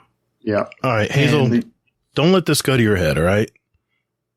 But I agree with you, man. It doesn't mean anything. Oh. There it is.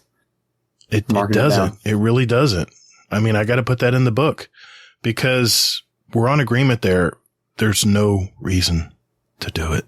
Exactly. You don't get anything for it. So why do it? And it's not easy stuff. It's not easy stuff, man. Number go up though. I will say this though. I mean, it is still early in the life cycle of this. That is true. And I definitely see them, adding in what I ask for is, cashing in the ability to do something with it, Yes. It's just a given. It's right there. They're going to do it at some point. It's just they're just getting to it. It probably won't be until Lightfall, I'm guessing, or not Lightfall, but, the final shape, or the season before that. But it's on the way. You know it. They know it. So yeah, so that's my thought, for this part as well. So, all right. Difficulty adjustments. Bungie made shit too hard. They started changing shit, made shit weaker, nerfed a bunch of shit. Neo Moon and Patrol.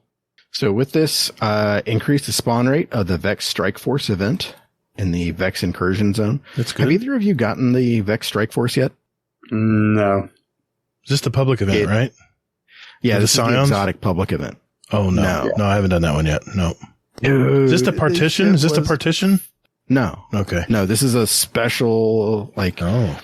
Like an RNG drop for an event. Exactly. Okay. It was nuts.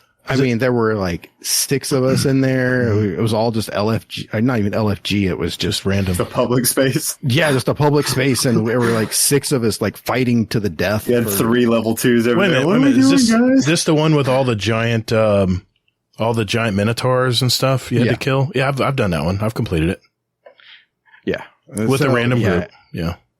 Yeah, exactly. I mean, it was crazy. I was like, this is so much fun.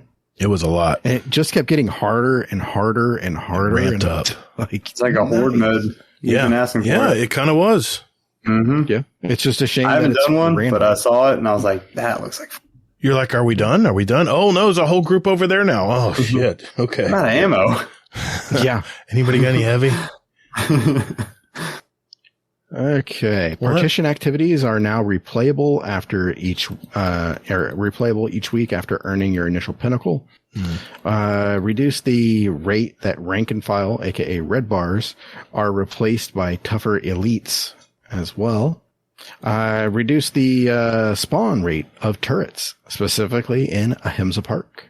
And then in a future patch, they're going to make certain patrols easier to complete. What? I love patrols. I didn't think they were that hard at all. Yeah. Especially the legendary one where you get a weapon drop. Yeah. Yeah. Now it's going to be even easier, Gator. Look at you. Hey, I didn't say anything. Go have fun, kid. Yeah, exactly. I didn't say anything. Enjoy. That was just for you. Hey, that one guy who does that podcast. There you go. Oh my God. I didn't say anything about it. Anyway. No, I'm just saying they know that you do them. Oh. So, terminal overload. The terminal overload director node now more reliably matchmakes you with other players participating in it. Good. I loaded into like 4 of these, and I was the only motherfucker there. I was like, this shit's useless. And doing that solo is just takes too long. You can do so much other stuff. It's not worth it. Exactly. It's not worth it. Yeah, not worth it. Yep. Okay. Lost sectors. Besides the changes that they made to Legend and Master, they basically are saying get good. Okay. I did that part. Solo without they dying. are. They are. I mean, they're like, we ain't changing shit. No, we ain't changing it. Get in there. Yeah. Hurt me, Daddy. Like, if you want those 2 enhancement prisms and some cores, get in there. Yeah, or that exotic, But it's not just get good. I mean, they're also saying that you can over level for lost sectors, but you got to work for that. Yeah. Aside from that, fucking get good. There you go. All right. Threshers. Threshers. They basically changed some shit with that, and there you go. Wait a minute, they're taking them out? No, they're nerfing them. All right, fine. They already did. Okay. Vanguard scoring and reputation. I'll just go ahead and touch on this real quick. Well, actually, what do you guys think about the difficulty part? Anything? I mean, on the difficulty of kind of the the Vex Strike Force. I don't know if you touched on it or not. The increase the spawn rate. Yeah. Yeah. And then the almost guaranteed exotic at the end of it too. It's on it's on a knockout. A knockout. Yeah, on a knockout list. Thank God. Which finally. is fantastic. I have still not gotten Icefall Mantle, Point Contact Cannon Brace, or I can't get them to drop, or the Cadmus Ridge Lance Cap, but that just came out. So yeah. And now that they have a knockout list for exotics, people will be hanging out in this area. I can actually focus that and be like, okay, I know that I'm going to get something. Hey, can you raid tonight? No, man, I'm sorry, I'm getting my exotics. Yeah. I still need a set of sun bracers. There's still some things I need to. Yeah. All right. Gator, any thoughts on difficulty? Hurt Me Daddy on Lost Sectors. I like the challenge. I love doing them. I'd knock out all my exotics in one night sometimes, but I know that's not the case. Way to be antisocial. No, I just had a task. I have enough and I got it attention done. span to run it 3 times. Well, you have to run it solo Hazel, if you want the exotic. And welcome to Destiny 2. Yeah, exactly. We're the social game that asks you to not play socially. Someone joins you and they're like, get out. I can't have it right now. Sorry. I love you, but get out of here. Remember that? You had somebody join on you and you were like, oh, I'm sorry. I got to kick you. Yeah. Like, I don't want to be an ass, but I have to. I'm sorry. Well, I just put it on invite only when I'm doing Lost Sectors, so that way that doesn't happen again. Yeah. Okay. Vanguard scoring and reputation. Not that anybody cares about this. Well, I guess it does, because you got to get the 200,000 and that kind of thing. 130 grand. They're basically making some changes to it so that way you can go ahead and earn those scores a little easier. So, by increasing the multiplier and things along those lines. Good. Yep. And also to add a throttle to prevent certain exploits as an optimal scoring strategy. In other words, cheeses. Well, no, it's not even cheese. It's the revive. The revives. Yep. Oh, okay. The revive farm at the end. Yes. Right. But, well, did you hear that, like, some of the Nightfalls, you couldn't even hit 200,000 on Legend? Well, I remember they were doing the revive glitches back in Witch Queen to get the easy 100 and 200. Yeah. Yeah, I was watching Cross try to do that when it was first coming out, and they were doing that, and they couldn't reach it in the time limit. They're like, there's no way to get it. Like, you can't do it. Yeah, exactly. They're like, well, we'll just wait till GMs, I guess. They have a note here. It says, after season 20 concludes, we plan on doing a full review of Vanguard scoring over the entire season and may have other tunings to make. I know people like the scoring thing, and I know a lot of people like it, but I just think it's stupid. I just want to get it done, get my reward. I want a leaderboard. That'd be nice. I want to see where I placed. Hell yeah. You can filter it for your clan. That would be cool. I'm telling you, that drives a lot of play, man. Yeah, exactly. You could imagine that, because sure as shit that, we're doing the Nightfall, things like this. Gator's doing it with soccer. Soccer's carrying his ass. Whatever. But you know what would happen though? Gator would get number 1 that week in the clan, and he would come in here and he would just tell everybody off. He'd be like, oh, I wouldn't. I'm not that kind of guy. He'd be like, fuck you, Hazel. I'm competitive, but I'm not that competitive. But you know what, though? I did kill myself playing zombies in Call of Duty because my clanmate and I were going head to head every day after work. I'm telling you, leaderboards will drive gameplay, especially among friends. We do it in D2 Armor Pick, preparing for the next season. Getting our stuff prepped, our bounty prep and stuff. It's just fun, but we are driven to do it because we want to compete. Leaderboards, Bungie. Leaderboards. So, exotic armor drop rates.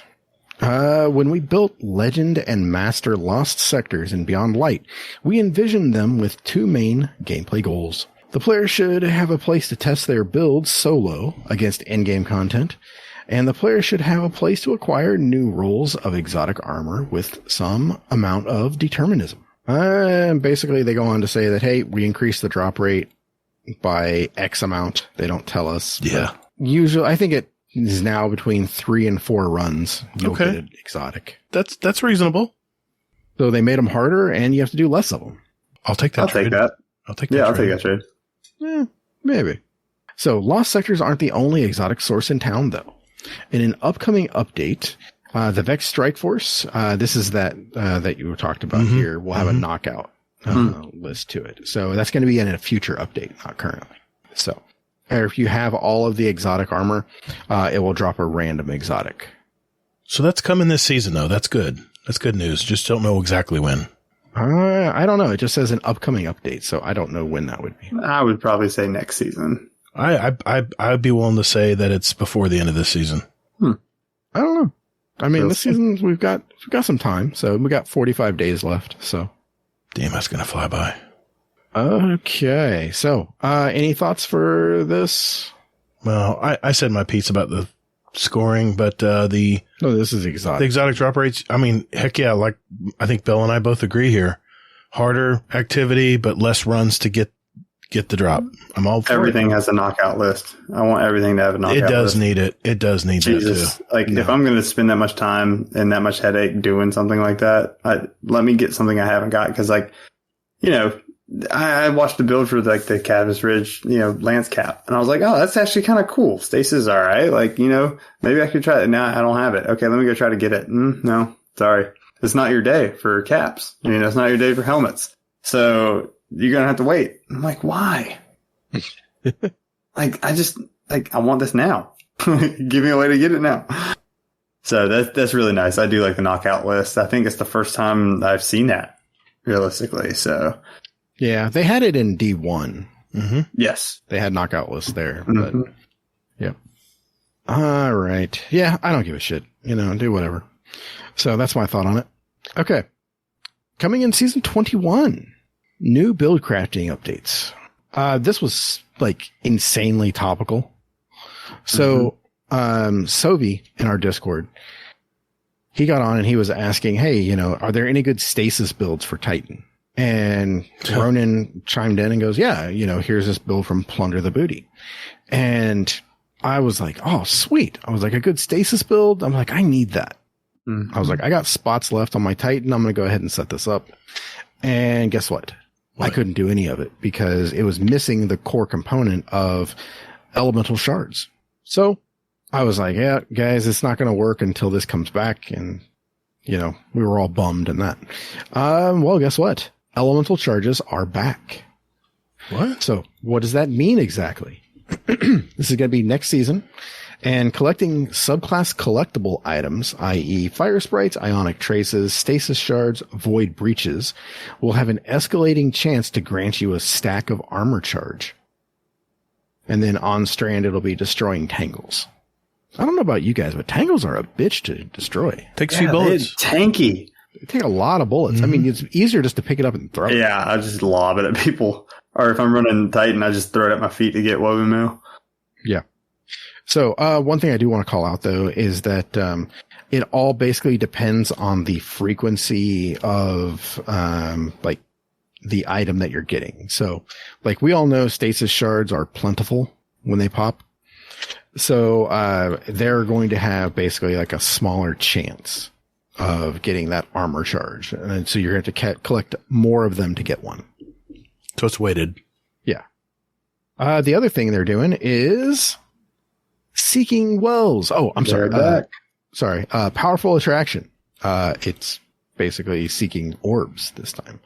So, when using your class ability, you collect all the orbs within a radius determined by the number of copies you have of the mod. I like it.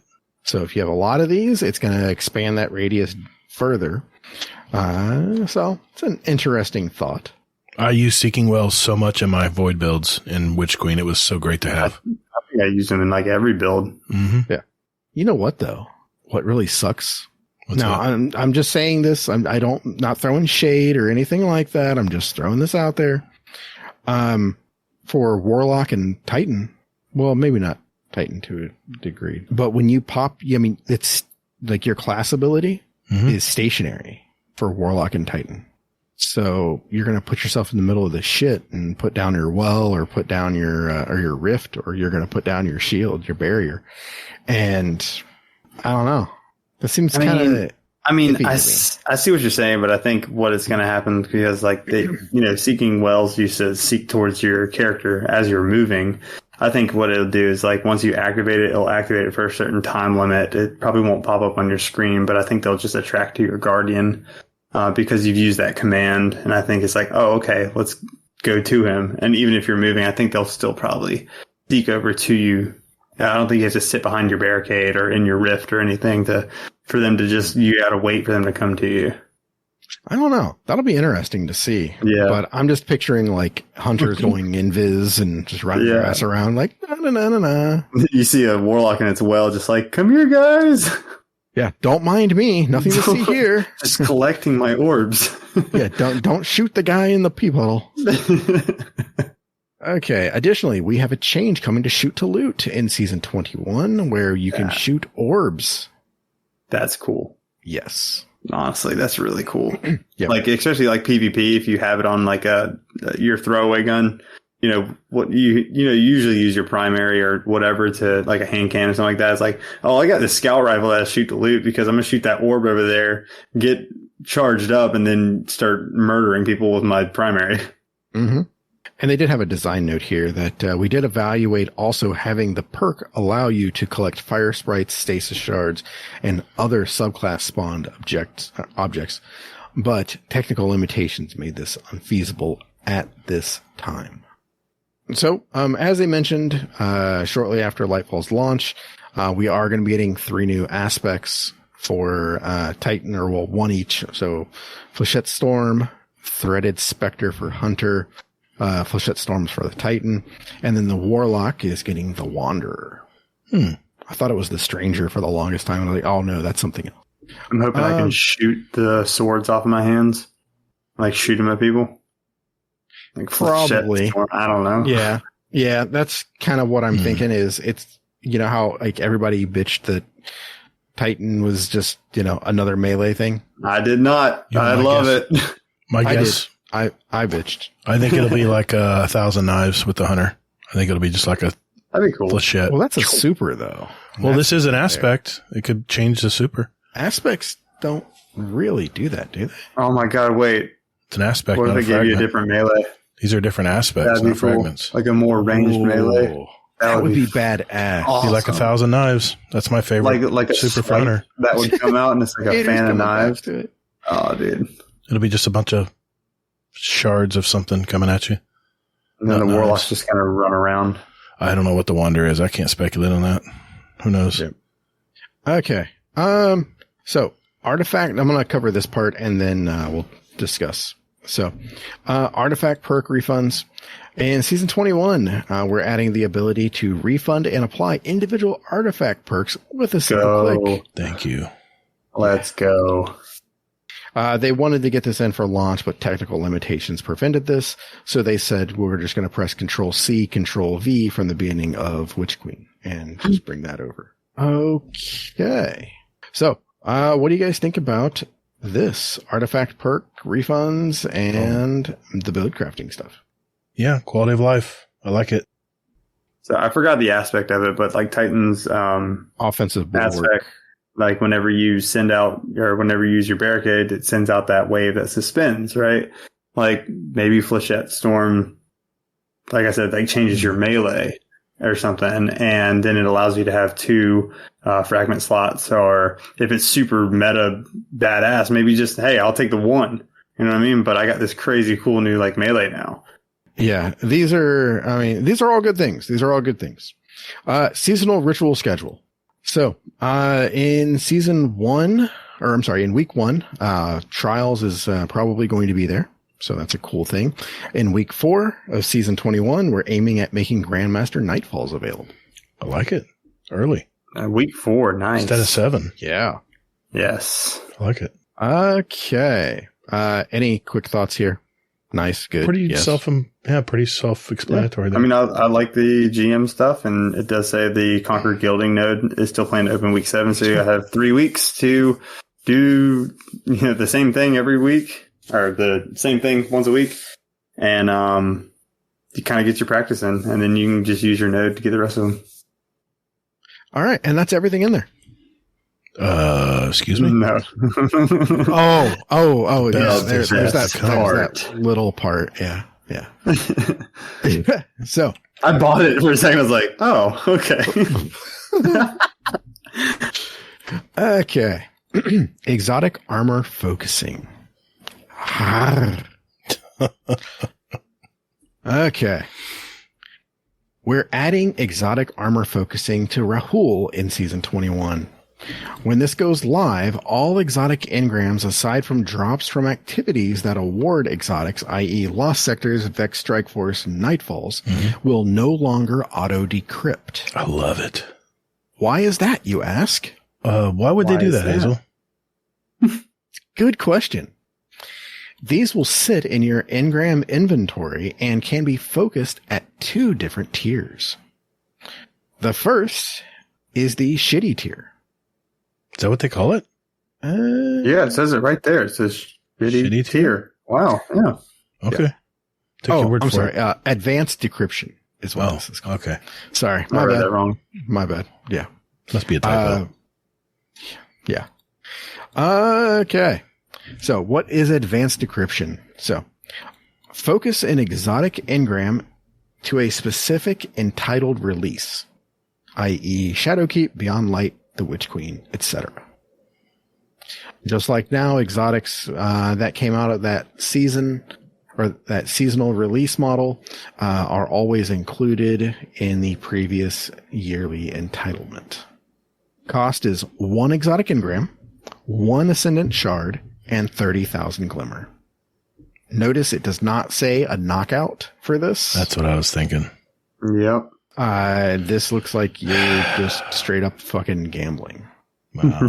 Drop boxes all over again. At least you're not spending real money. I mean, I'm looking at this though. Like, say you have an abundance of ascendant shards, like you just ran a bunch of GMs, and like you need to spend some to collect some. Like, you could just go over there and start. Yeah, it's an outlet. Never know what you get. Hey, you're rolling for something that you could use instead of just masterworking. Pull the slot machine. That you're like, there you go. Yeah, let's see what we get. Yeah.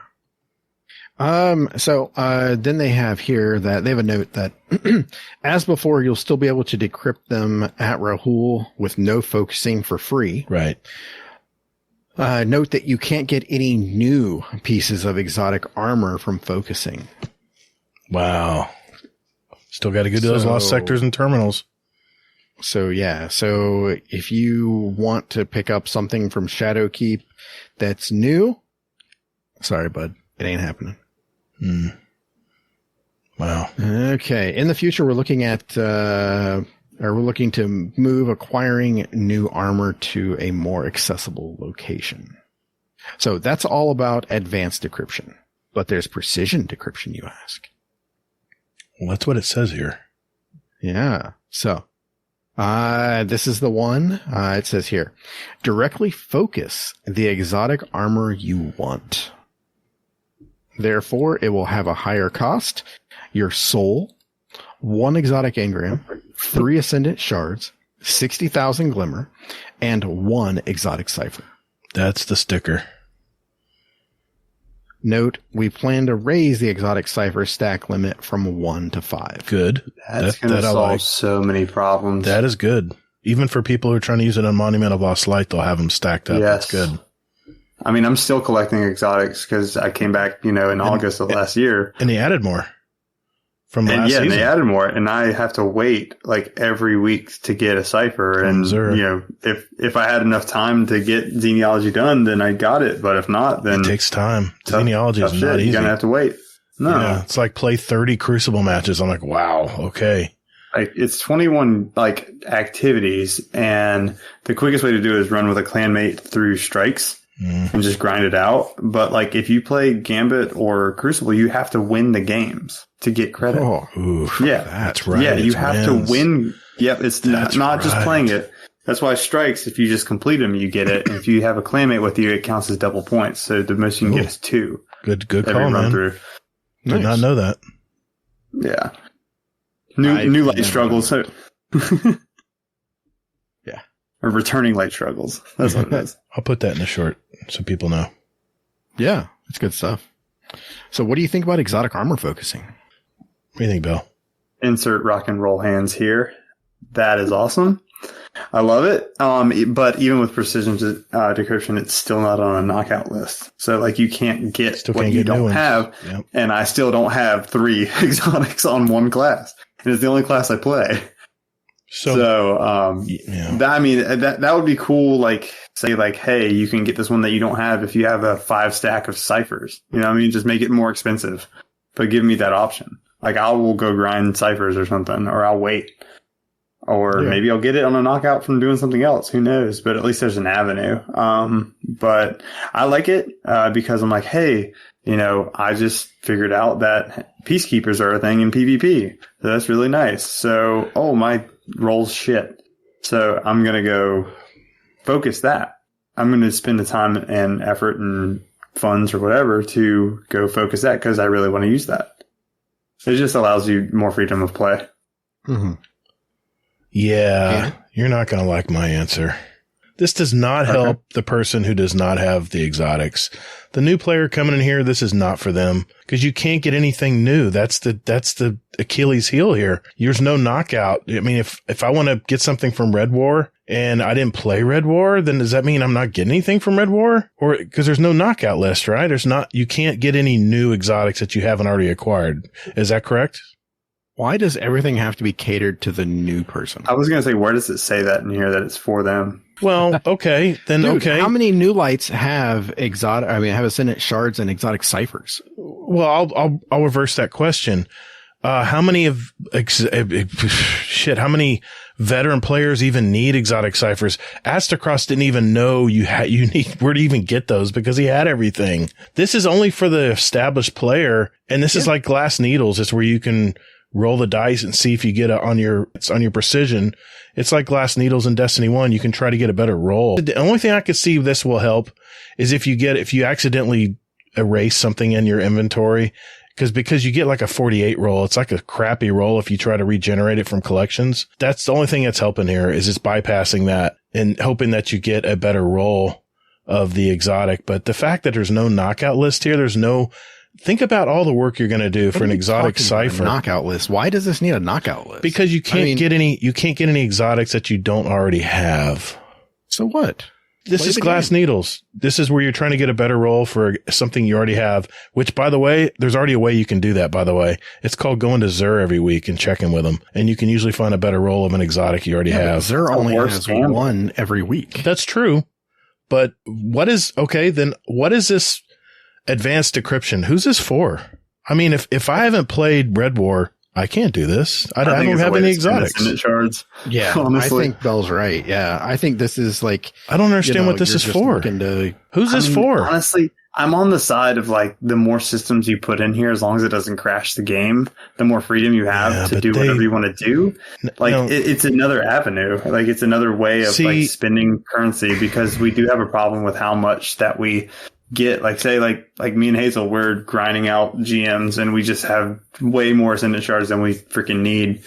And we don't want them to get deleted out of Postmaster. So it's like, hey, I can just go spin them over here. I'm just trying to figure out who this is for, because if you've already played Red War, you have all the exotics from Red War, and you're just pulling a chance bar to see if you happen to get one, the exotic you're looking for, and two, that it's a better roll than what you already have. This first part, the advanced decryption, I'm not going to use that. That's useless to me. Because if Bungie just changed one word in this and said where you can get exotic armor that you don't already have, think of what you got to do to get that exotic cipher. That's a lot of work, man, just to try to get a better roll, a chance at a better roll. Even if you're focusing on a certain set of exotic armmer, still a chance. Like an exotic cipher every season, though.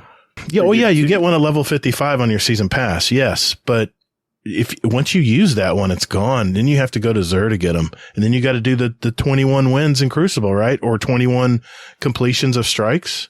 Yeah. That's a lot. That's a lot of grind, man. Exotic ciphers I've used over the course of I've used 0. Destiny 2. I'm still holding on to the one they gave me for free. I don't have any use for it right now. But why not take this exotic cipher to the Monument of Lost Light and look exactly what you don't have already weapon wise and use it there? This does nothing for, I don't know who this is for. I really don't, other than people who accidentally erased a good roll of exotic armor. That's all I see this for. I just think it's a way for people to continue with build crafting. I mean, they're focusing a lot on the build crafting, and if you want your stats in a certain way, it's a way to focus into those stats. You're pulling a gamble, and you're even using a lot of stuff for just that one focus, like the precision. But yeah, I mean, it's just something it better be at least a 63 roll.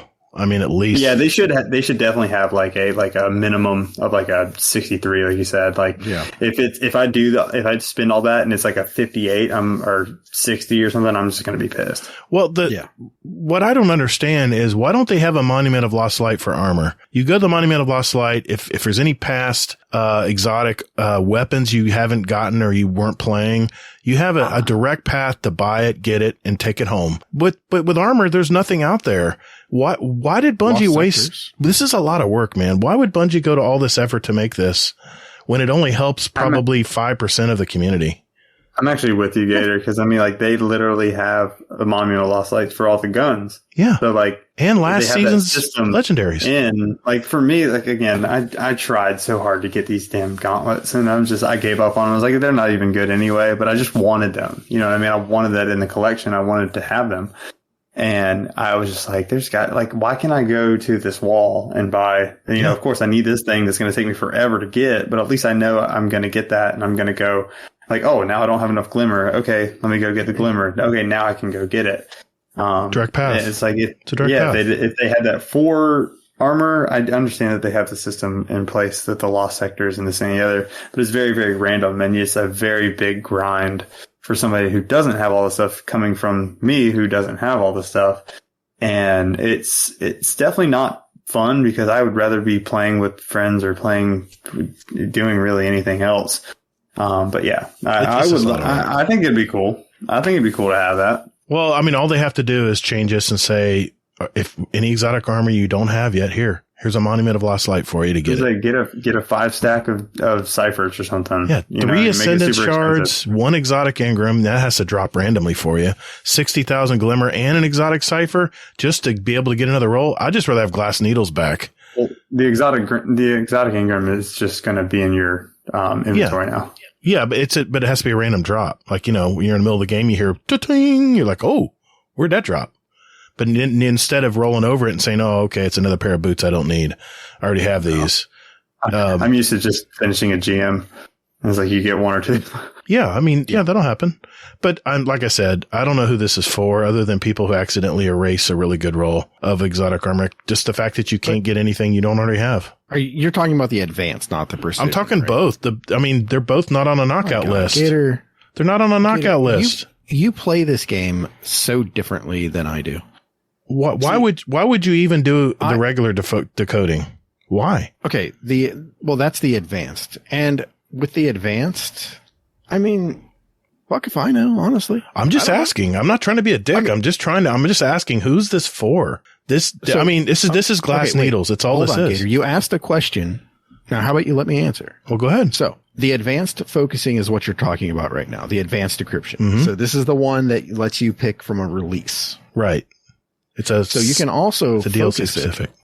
So if you look at the picture, it tells you too that you can pick like a helmet. You can focus it like that. So you can focus a helmet from the Red War, the chest, the gloves, the gauntlets, and the greaves. You can focus it like that too. So it's not just completely like, hey, you're just going to get some random fucking drop from this. Okay. So you can get a random drop if you pick that, but you can also target focus a little bit as to, hey, I just want a helmet or something like that. And you can gamble because, I mean, to a degree, what it is, Gator, is that the advanced decryption is for the newer player, is for the player that doesn't have all of the stuff that everybody that has like the established player account and stuff like that. Wait, let me finish. Okay. So the new player, say they get an Ascendant. Well, they get the 5 Ascendant shards from the season pass. Mm-hmm. Okay. So they get those.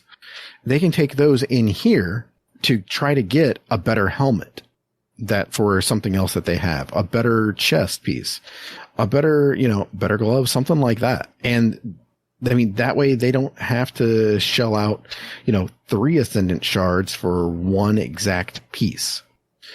And maybe they don't, they'll have 1 exotic cipher. The new player could go ahead and target focus for something else for like 1 build or something like that. Maybe they want syntheseps, a good roll. So, they put on their discipline mod and that kind of thing. Okay. So instead of a 1 in 20 chance, if you're going for the broad, you're getting a 1 in 5 chance. If you're focusing on a certain piece of armor, a certain slot. But didn't you just read that, unfortunately, if you have not gotten the exotic already, that it will not appear in here? I'm just making sure I got this correct. Yeah. So if the new player hasn't played Red War, they haven't gotten any past exotics from Red War because they didn't play it, how is this helping them? They're going to go here and they're going to have nothing drop. Gator, because, no, they're not going to have that as an option. Wow. So what they're going to have to do, Gator, is you need to get off this shit about like the new player and stuff like this. I mean, come on. Because what do you think grows the community? The thing is, though, is that Gator, this game is coming to an end. This saga is coming to an end. I understand that more and more new players are coming back to the game, or, well, returning players are coming back, but I don't think this game is getting a lot of new players coming in. So what you're getting is basically a bunch of people that have a bunch of, you know, Red War type stuff, Insurmountable Skull Fort, something like this, but, you know, it's the OG version of it. So now they can go ahead and they can buy a new one that, you know, because you figure the Red War is only going to be, 2 exotic helmets for Titan. Not only that, when you come back, they have a 50 stat roll. It's like even across the board. That's what all mine turned into when I came back. For the older stuff. So exactly. So you came back to that. So now, would you pay 1 Ascendant Shard and 30,000 Glimmer and an exotic engram to get your chance at a 50-50 shot at an Insurmountable Skull Fort that's going to be a minimum 63 with a custom tailored thing or a Mask of the Quiet one? Don't tell Felion, but yeah, right. It's a full circle. I like it. I would like basically if I was coming back in, I would like wear it. Like, yeah, the stats are trash, but I would wear it and then play the game until I got enough materials and be like, if I really, really like this, then I can just go and, you know, refocus it with, like you said, with the ghost mod. So then you can actually focus what you want to as well. Exactly. I feel like they're going to come up with something like this, like where they're going to add where there's a secondary focus as well. They have to. I mean, it's an exotic. That would be awesome. That really would. Didn't they do that in Solstice? I think I came back like after Solstice. So, yep, exactly. That's cool. Yep. Now, my thought on it is that, I don't mind any of this. Honestly, my thought is that I think that the precision decryption is a little bit expensive. I think the 3 Ascendant Shards I think that's kind of a steep cost because you figure you're still going to have to masterwork this shit. Mm-hmm. So that's, not counting Gator and all of his, inventory woes and things like that. So, that's going to be 6 Ascendant Shards that you're going to have to put into this thing. 3 to get it and 3 to, master. Just got to grind out Nightfalls or GMs when it's double rewards. Yeah, exactly. Just farm that week. Hopefully you're there. Yep. But yeah, so Gator is. I'm sorry. I'm not sold. I'm not sold. All you're sold or not. All I hear is Joe Blackburn saying that they've welcomed more new lights than they did in the Witch Queen launch previous last year. So how is this helping new lights? It's not helping new lights at all. Who cares? There's new lights because you can be Spider-Man. My whole YouTube channel is based on helping new lights. So I do care. I care. Bet it's more returning players than it is new lights. I don't know. He just said. Honestly, I watched some of your videos and it did kind of help me. Like, oh yeah, I didn't even think about that because I've been out of the game for 4 years. So I'm like, oh okay. But at least I have a common knowledge of the game. Yeah. People that don't have a common knowledge of the game, I think are just fucked at this point. Well, that's the reason I made the video channel because there's nothing really out there. So they need their hands held, and I'm not saying that in a bad way. This doesn't help anybody but people who have accidentally destroyed armor. I'm not sold. No, it doesn't. Did you not hear? You just completely tuned out. No, I heard what you said. So you can either option 1, pull the bar and see. Hopefully, you'll get something that you don't have, or that you want a better roll on, or you can focus it for triple the price and an exotic cipher. Pass. Yeah. Yes. I think that, now that I'm thinking about it, I guess the price does kind of fit it, honestly. So, I'm not trying, at least we got the option now. I'm not trying to poo-poo this, but I don't know who this is for. That's my whole thing. I don't know who this is for other than build crafters that really want to hone in on build crafting. That's what they're focusing on this season and on is the difference in build crafting. So it's like they're going to implement something like this. And if you want to use it, you can use it. If not, well, it's there. All right. I'm going to say one more thing. if they put all the effort into doing this focused decoding, why couldn't they have just spent the extra time instead of doing this and created a Monument of Lost Light for armor? Wouldn't that, since the game is coming to a close, as you say, Hazel, why wouldn't they just do this so people can complete their collections? The saga is coming to a close. The game, yeah, the Destiny 2. Or whatever, Destiny 2 Light and Dark Saga, which is what this is all tied to since Red War. So, Gator, I mean, I'm just confused here. I don't know who this is for. Other than build crafters that really want to hone in on perfect stats. And it's expensive. Done. There you go. That's it. There you go. It's for those people. All right. Okay. My brain is hard pass right now. Hard pass. I wish. All right. More to come. We also have several more updates we think you'll love coming in Season 21, except for Gator. But we're saving the details over when we get closer for the reveal of the season. Here's a preview of a few. Upgrading more than 15 of our lower performing exotics armor and rolling out balance changes to several others. Exciting news for players who enjoy improving their raid and dungeon exotic drop chances through triumphs. And we're taking a pass at a team unfriendly Vanguard bounties. So requiring specific weapon or ability kills and more. There we go. All right. So, what are your final thoughts on the reflections of Lightfall, the launch, and the beyond? Bell? Well, I mean, I think that it's really cool that they came out with basically 2 TWABs. I mean, it's a lot of content. It's a lot of stuff to eat up. But there's just so much. I mean, we've already talked about a lot of it, and we've kind of reacted along the way. I do like the option of exotic focusing. Honestly, my favorite thing out of this whole thing was the individual artifact perk refunds. Why did you go away with it? Like, why did we have to build it? It's like, hold on, guys. It's like, hey, it's free now. Cool. But I still have to spend my time rebuilding my artifact. Yeah. Thank you. Like, just take it away. I don't want that one anymore. Let me get that one. Perfect. Yep. Exactly. Let me switch my stuff on the fly. Yeah. I'm going to keep it kind of short and sweet. I mean, Gator, what are your final thoughts on this article? I think Bungie had to say something here because they were trying to do some more explaining on Lightfall as a whole, giving us some more insight in what's coming up. And 80% of this I love. The exotic focusing, I mean, I'm sure some people are going to use it and have fun with it, but I don't know. I got to think on this. That's about it. What do you think, Hazel?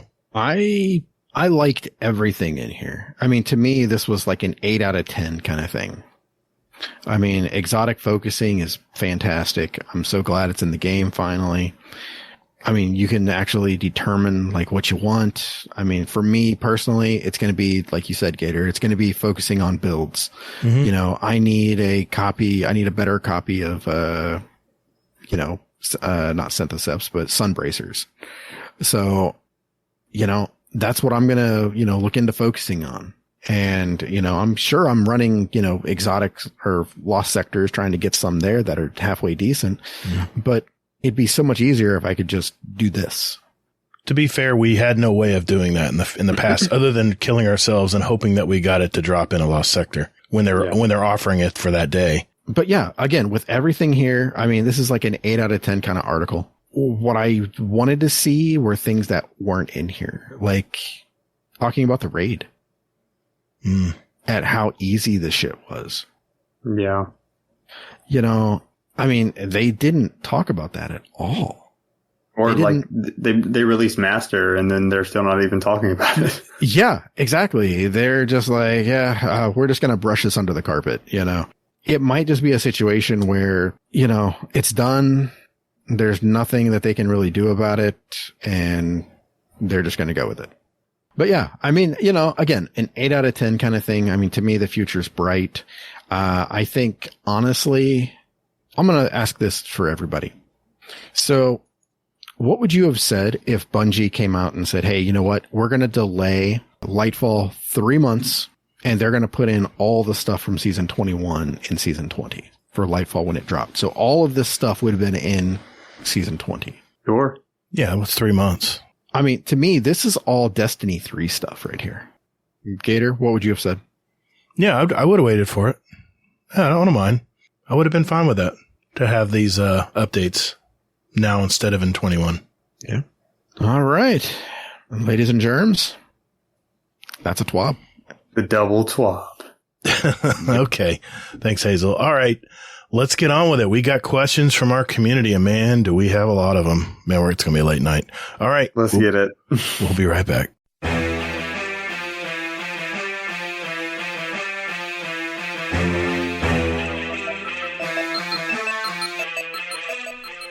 Hey, Guardians, would you like to send a question for the show to us? There's 4 ways to do it.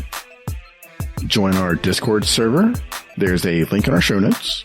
We have all kinds of Guardians here, from new lights to the dedicated hardcore gamers, and you can just lurk and hang out or jump right in and talk with us. It's up to you. There's also a channel labeled Podcast Questions where you can type in your question for the show. You can email us at guardiandowncast@gmail.com, or we also occasionally tweet about our upcoming show and guest, and you can respond there with your question at Guardian_D_cast is our Twitter handle.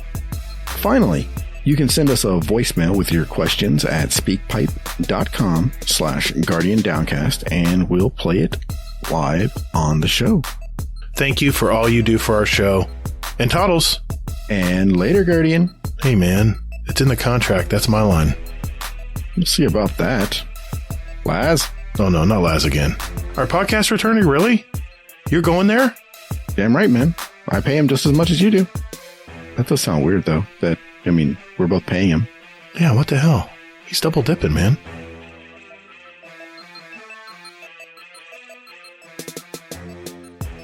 All right, boys and girls, it's the segment of our show where we get our questions from you. And we either get that via our Discord, which Hazel will handle those, and I will take care of the ones from our voicemail system, which is speakpipe.com/GuardianDowncast. And I have one here from Mr. Rodimus Prime for Bell. Well, good afternoon, everyone, or evening by the time you read this. I'm just checking in with Bell to make sure he's not disclosing what he signed with his NDA agreement. So on that note, question for Bell. How's your day going? Why is Raph a bitch? And who's your favorite GDC moderator? Have a good day. Toodles. That's a loaded question. What do you think, Bell? That is a loaded question. My day is great. Great time being on the show already. Love it. Raph is definitely a bitch. And yeah. Okay, I figured I'd be quick. We got one here from Scumdeath for Mr. Bell. Hello, Scumdeath here. Question for my main man, Bell. I'm currently playing Iron Banner, and over the whole of D1 and D2 history of Iron Banner, I have come in the very top of the leaderboard myself, twice. So my question to you, mate, is how many times have you come very top of the leaderboard in Iron Banner? Love you. Yeah, Scumdeath really is my uncle.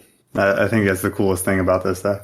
I have been top of the leaderboard on Iron Banner probably about 5 or 6 times. And that wasn't in Fortress. So, I mean, I have my sweaty side. I do. I mean, once I get rolling and the twitch reflexes get going, I start using that radar, and I like to think I can predict the normal PvP player, but when you're going up against like really good ones, they know how to outsmart you because they know you're thinking about it. So, like the normal, like if I get in on the right time with Iron Banner, I can get in there and I wouldn't say slay out, but like do well. But I enjoy it. Very cool. Nice. All right, Hazel, let's dig in. Okay. Well, it's funny you called Raph a bitch because he has a question for the show, and it is, why is Bell a bitch? Oh, God. For anybody that has never played with us, that this is the way that we say that we love each other. So the more that we say it, the more love is shared. We do not mean it unless he says it in a certain tone, and I'll know how to pick that up. But he hasn't said it like that yet.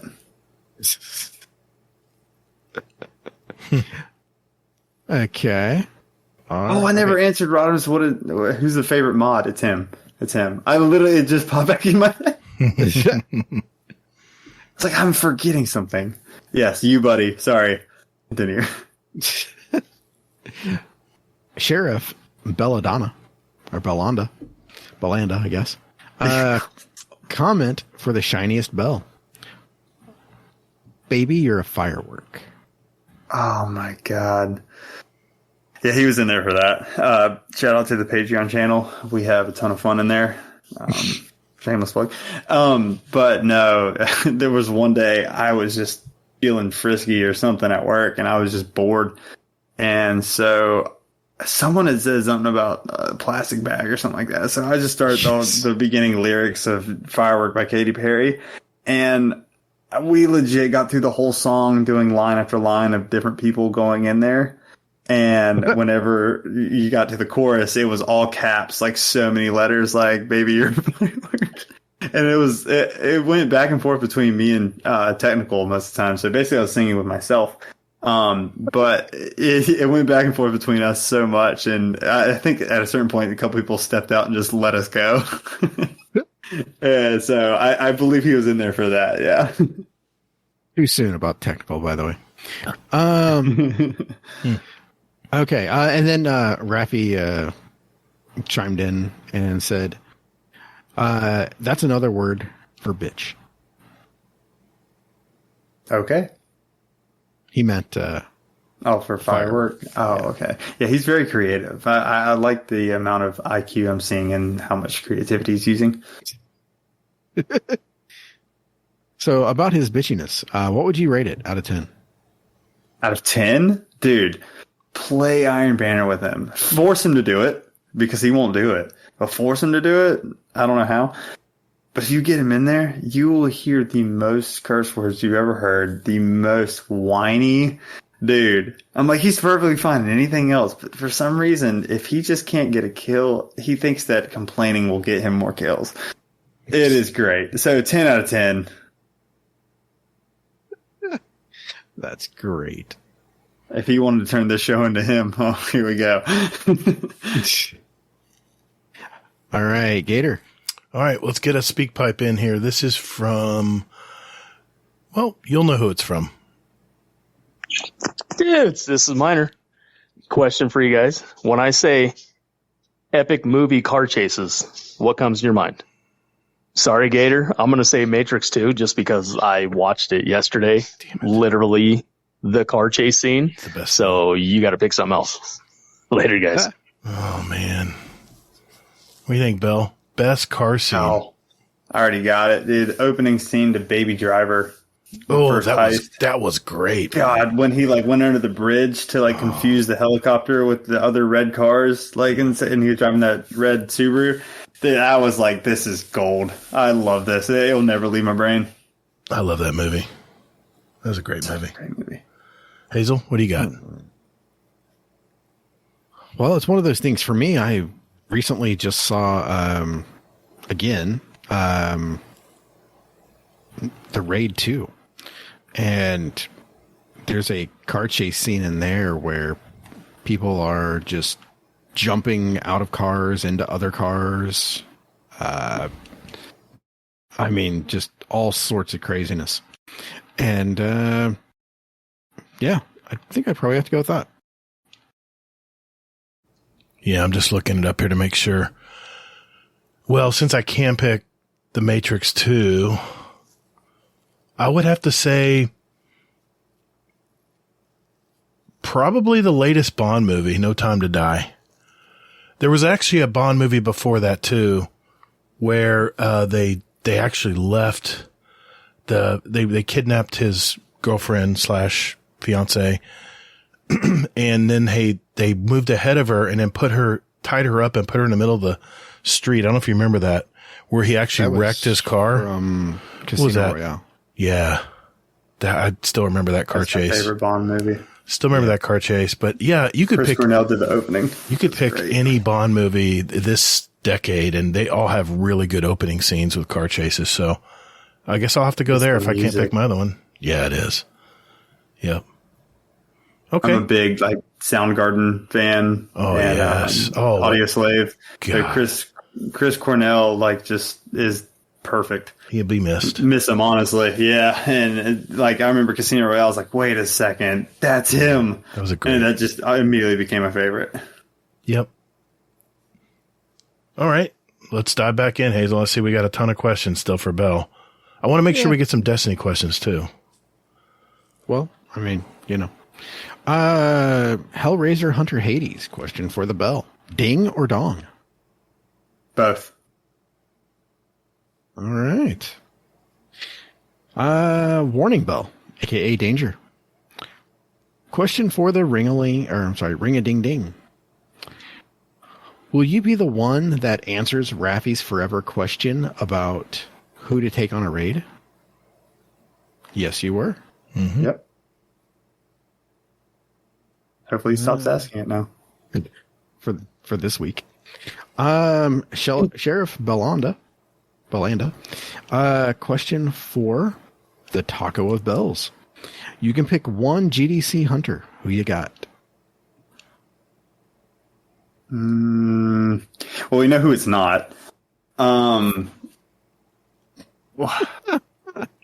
Boo Boo. I want Trashy Boy. I've already picked Waffle for all my other stuff, and he plays Hunter, but he's now playing Warlock, so now I got to choose you. Trash Panda. All right. Nice. Okay. Average D2 player has another one here. My favorite name for you. Question for the Bellend. If I was to come and visit you, where would we be going to eat? Ted's Montana Grill. That's where. Place has, I love bison burgers, and that is I'm hungry one of the best spots. I went to the first one in Atlanta when I was going to a Braves game, and ever since I went there, I was like, this is the place. And they opened one up here in Charlotte, and I was like, what? Closest one was Durham, North Carolina, which is 2.5 hours away from me. Worth it. Yeah. You get a burger the size of, I don't know, your head. It's super lean, man. Huge. It's really good. Good food. Okay. We'll do one more here real quick. All right. Bell Maybe, aka Technical. Question for reigning GDC karaoke champ. Got those catalysts done? No, I have not. The two that I really need to get done, I just use it in doing what I'm doing. I need to do Leviathan's Breath and Thunderlord. Actually, I don't have Thunderlord Catalyst yet. It hasn't dropped, or however you get it. I just know I don't have it. But yeah, Leviathan's Breath, I'm at, as it sits right now, 65%. I've had it for about a month. Why would you use that crappy bow? What are you talking about? I'm being sarcastic if you haven't. Okay, I was like, woo. Someone said this would be a great bow next season. So it was funny because I was actually trying out streaming. I was doing some stuff on the computer, and I was just doing it through Discord first just to kind of test some stuff. And he hopped in, and we were in the middle of a Ron raid, and we're at the Nezarec encounter, and I'm starting to shoot it, and he's like, oh, Leviathan's Breath, okay. I start shooting it, and it just doesn't have Archer's tempo, and it's just really slow, and just shooting. And he's like, do you not have the catalyst under that? I was like, nah. And it's like, I got this, though. And he's like, please, just no. And he actually hopped in there to help us finish it, and he goes, I swear, you need to take that bow off right now. I was like, nah, I got this. Yeah, it's a totally different weapon without it. Yeah. That's hilarious. Okay. Hades has some questions here. Let's go with this one. Yo, what up, you beautiful people? Hades here. Easy question for you. Pardus is very much judging me because I used 2 coffee pod thingies when I just had a coffee, and apparently they're double espressos each. So what would you call that? Would it be a quad espresso, or because it was 2 double espressos, would it be a double espresso? If you say quad espresso, I'm judging you slightly because double is fun to say. Love the show. Love you both. Have a good one. Oh, also, if this makes it in for Bell, hi Bell, how's it gentlemen? Bye! What would you call it, Bill? What would I call it? Double. I'm gonna go with that. It is a lot more fun to say. Damn, that is more fun to say. Yeah, I mean, like quad espresso makes so much more logical sense, but I mean, you just gotta go double. Yeah, I have to go with it too. I can't even think of anything like witty to come up. Like, no, I'd be this. No, like, yeah, that's so off the wall, but I love it. Yep. Okay. Let's keep going. Well done, Hades. Well done. And actually, you sounded really good there. Yeah. Isn't that amazing? Very clear. He must not have been in a closet worrying about Parla saying something. Yeah, I'm guessing Parla's with out. the bat. She must have gone out for errands or something. Yeah, exactly. He could be himself. Mm-hmm. All right. I'm just going through deleting some of these. Okay. Waffle, I know what you're thinking. We'll talk about that later. You thinking about Daisy? Oh. No, from what you just said. She leaves you can be yourself. He's got a whole story about that. I get very loud. Okay. I want to know I want to know this one. Warning bell. Question for Nachos Belgrande. What's the worst model car to fix? Oh, he means like what's the worst? Like, I guess I'm guessing make. Model could just be anything. I guess I need to know like if he's talking about like the brand I work on or if it's like just any. I'm gonna go with the brand I work on because I think we've talked about this before. How he was thinking about getting a Mercedes. The worst model car to fix was the one that I was posting in the Patreon channel of me tearing apart. I think Gator, you commented on that a couple of times. Yeah. That was a AMG GT63 4-door sedan. So that is basically our E63S with like a fancier body on it. So it's the same chassis, but everything in the engine bay, it's got a hot V 4-liter V8. It's everything's backwards with it. Twin turbo. Everything is like jam packed, and whenever you work on anything, just the engineers they just do whatever they want to with it outside of the car, and then they just slap it in there like good luck. So that one just has everything completely jam packed in there. I'm the one person at work, me and like 2 other people that have done them enough that now people like the team leaders and everything are just like, here you go. You've done this before. So now you get to do it. And it's like, I don't want to do it. Just because I'm good at it doesn't mean I want to do it. Yeah, I mean, you get the whole thing torn apart, man. Yeah, because it's like just doing something simple like a thermostat, right? Like you have to take the whole front clip off, take the intercooler assemblies out because the intercoolers sit in front of even your drive belt now. Like if you have to do a drive belt, you have to take your intercoolers off. And I'm like, why? Like I've worked on a couple of Audis before, and Audis have always kind of been that way, and you just accept your fate, I guess, if you're working on them. But us, we've been pretty simple until like now. They're just like, oh, hey. Here's the shitstorm that is our new engineering thing. I'm like, dude, no. Wow. So, yeah, I'll just go with that. Damn. Yeah. It was a mess. Okay. And then Rafi had to chime in here and said, is all of them a good answer? Yeah. If you work on cars as long as I have for a living, almost about 10 years now, you kind of get tired of it. Honestly, I mean, it's a great challenge. It's a great way to, practice your problem solving if you want to. But doing it for a living gets kind of tough because of the way that we're paid. Mm. I got a Mercedes question for you real quick here while I'm thinking about it. They put a lot of plastic in these cars today. How do you think they hold up over time? I mean, if you had a Mercedes over 15 years old, what would you think? Well, if you have one that's like 15 years old right now, then it'd be fine. Mm-hmm. Like our cars back then were great. Honestly, like I'd own one. They're really easy to work on. Nothing really falls apart unless you just don't take care of it, which any car will. Right. but the new ones are going to be shit in like 5 to 10 years, especially the ones that are completely over-engineered. Not only is it just plastic components, it's over-engineering like computer, like the controlled access networks that we have in it. We even have like Ethernet running through the car now on our brand new S-Class models. Yeah, we have at least on minimum on our new cars, we have at least 100 control units in them.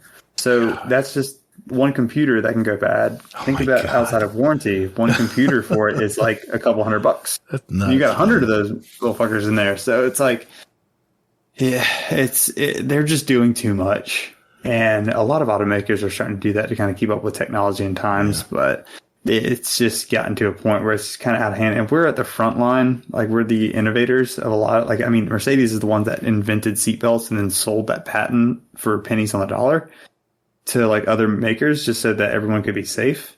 So like we're literally steamrolling the new stuff. And so us as technicians are just getting everything handed like, oh yeah, we've never had this before. So, and it's broken. So fix it. Like what? Remember on Chevy, I remember on Chevys, it was a $20 part to replace the control module. And then, when they went out because your car would just stall. But I couldn't imagine hundreds of those. Yeah, oh yeah. You could like refurbish points and stuff like that. Yeah. I can't imagine hundreds of computers on. Oh my God, man. I had to ask, man, because I figured I had you here.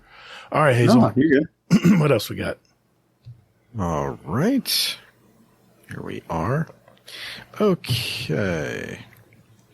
So I'm going to do this one and get it out of the way. Warning bell for Carol of the Bells.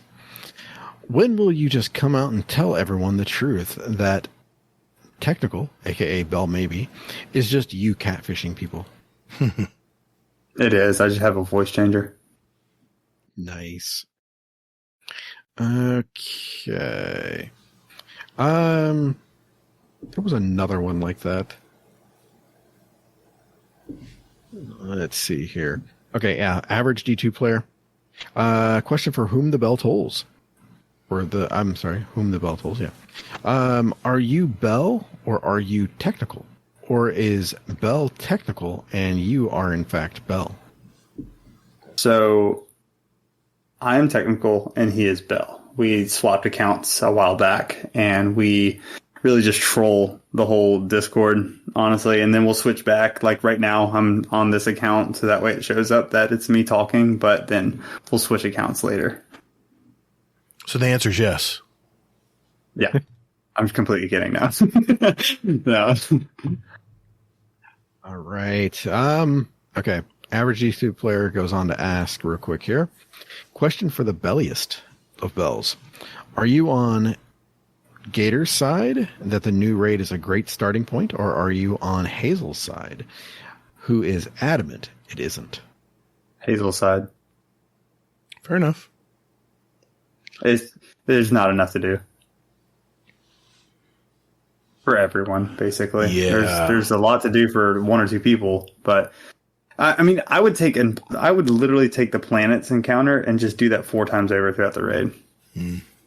That's fun to me. It's teamwork, Everybody's got to do something.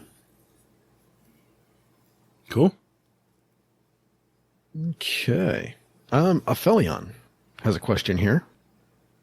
Also, question for Bell. What changes would you like to see Bungie make to their current seasonal model to really encourage players to dive into the game in between major expansions? I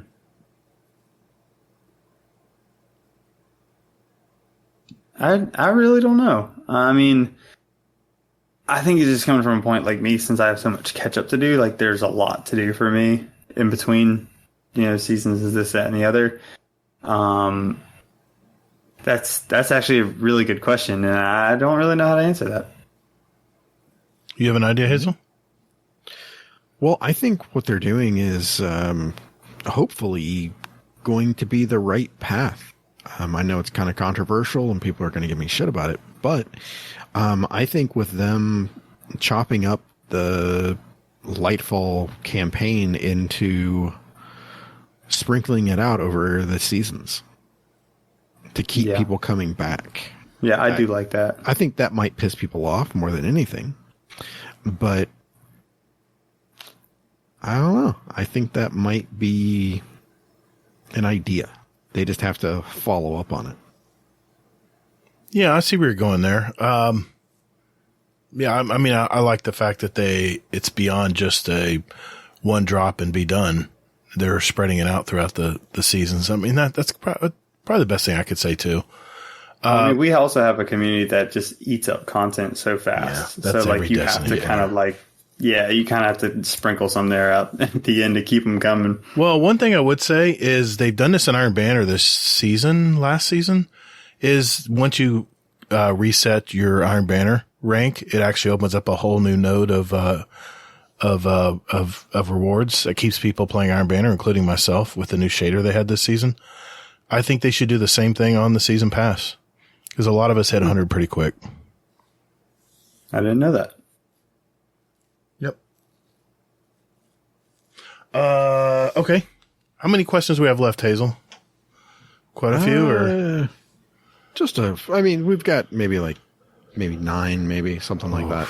Okay.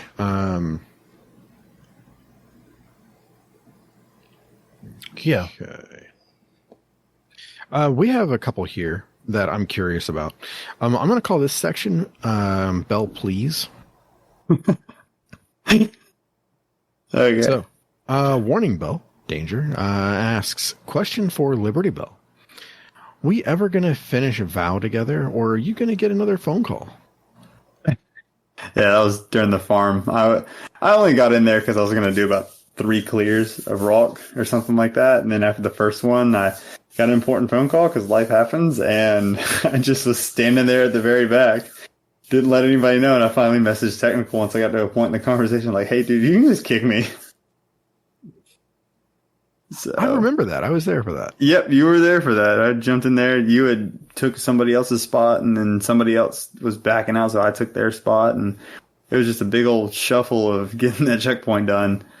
And I only got 1. I got 2 red border cataclysmics, and I was like, all right, that's cool, thanks. It almost looked like I got those in bounce. But I was like, no, I got an important phone call. Yeah, I forgot we did that too. We farmed Rolk. Mm-hmm. Yeah, that was on Sunday. Yeah, I did that 2 or 3 times. So, lots of Destiny this week for me. Okay. There we are. Okay, I gotta say this. I'm sorry. The Please Bell segment. Durs. Question for Bell. When are we gonna run that that Wishender quest? LMA. That is actually a really funny story and a very good example of what ADD does to you, folks. I was running with him, and he's like, hey, I'm out of stuff to do. And I was like, oh, we can go do this, that. He's like, I still haven't gotten Wishender. And I was like, I mean, we could go do that. We can probably get that done fairly quick. I mean, it's not too hard. And we loaded into the Shattered Throne, and we started doing the symbols. And one of his buddies joined in. I forgot who it was. And he's like, hey, we're going to go do GMs. And I was like, oh, thank you. I would rather do that. Yes, let's go. And just drug him back out of Shattered Throne and went into GMs. And he's like, I guess we can do this some other time. That was like, I don't know, as soon as GMs came out last season. Yeah, I was like, I do. And when I saw that question in there, I was like, oh, shit, I forgot about that. Sorry, Durs. Love you, buddy. That's awesome. All right. Do you want to hit another speak pipe, Gator? Yeah. Let's see. Question from Nitro TJ. Here we go. Hey, guys. TJ here. Boy, did I have a week. I have been so busy the past couple weeks, I haven't even gotten time to really play some Destiny, but this week I was finally going to be able to play some Destiny, and then this happened. I was working at my normal job, and I'd accidentally dropped some boxes behind this little printer, and I went down to pick the boxes up, and then I made a gash about the size of a Roku remote, pretty much. Like half of it, that, and in the top of my head. Oh, man. Bleeding everywhere. Had to go to the hospital. So I got to the hospital, and basically they had to put some stitches in my head. Or not stitches, staples in my head. And Lord have mercy, I have never, ever felt that much pain in my life. That hurt bad. So, I guess my question is, have y'all ever had to get staples? And if so, why? That was really rough. Alright, well, see y'all again next time. Yeah, I saw the pictures in the Discord, Nitro. I hope you're healing up, buddy. Yeah, for real. Yeah, definitely. Wow. Bad. Well, to answer his questions, have you guys ever gotten staples? I mean, I haven't really gotten staples. I mean, I touched on that snowboarding accident I had. I ended up rupturing my spleen, bruised 2 ribs, and a kidney. That's about the worst I think I've had it when it came to like an accident or something like that. Hazel? Yeah, no, I've never had that. I've had stitches a couple times, that kind of thing, but no staples. Yeah. And by the way, I did laugh, but it was because he's so descriptive on the size of it, and he said it's the size of a Roku remote. Yeah, I saw that. I caught that too. Yeah. Yeah, no staples, but I actually had I think I told this story a long time ago. I had a bunch of Hinkle knives fall on my head, or actually on my hands when I was younger, a married younger couple in our first house, and they had to stitch up my hand, and that is more painful than the cut. Was just healing it up. So I kind of feel you, man. I'm nothing to the head, thank God. They just missed, but heal up, buddy. Heal up. Yeah. All right. I guess we got some more for Bell. Yep. If you want, you can go to the not speak pipes, but the Destiny questions and things like that. But Sheriff Belanda, question for Ringling. What's your go-to Destiny 2 content to play and go-to Lodi? Go-to content would be a raid. If I can get everybody together, it's my most favorite thing to do in there. If I'm doing anything solo, it's probably PvP. Just put on some music and just try to slay. If that doesn't work, then just die constantly. But I'm in there doing something. Go-to loadout PvE would be Solar Titan, Loreley Helm. We've already touched on this. It's the one that's transcended every season, every expansion for me. I do like to dabble and play around with loadouts. Definitely start to try to use something that like maybe someone else doesn't do. Try to straight hipster that. And PvP, it's just whatever kind of really the meta is. I don't want to be at a disadvantage. I will use other things sometimes if I get bored. And I did just get a new hung jury that has box breathing, and that's really fun to use. But yeah. Nice. Okay. Karen Prime Bell has a question for you. This is Rodimus. Question for the Polar Express Bell. Do you think people who don't follow the rules of questions channel should get a 7-day timeout? No. Because I broke that.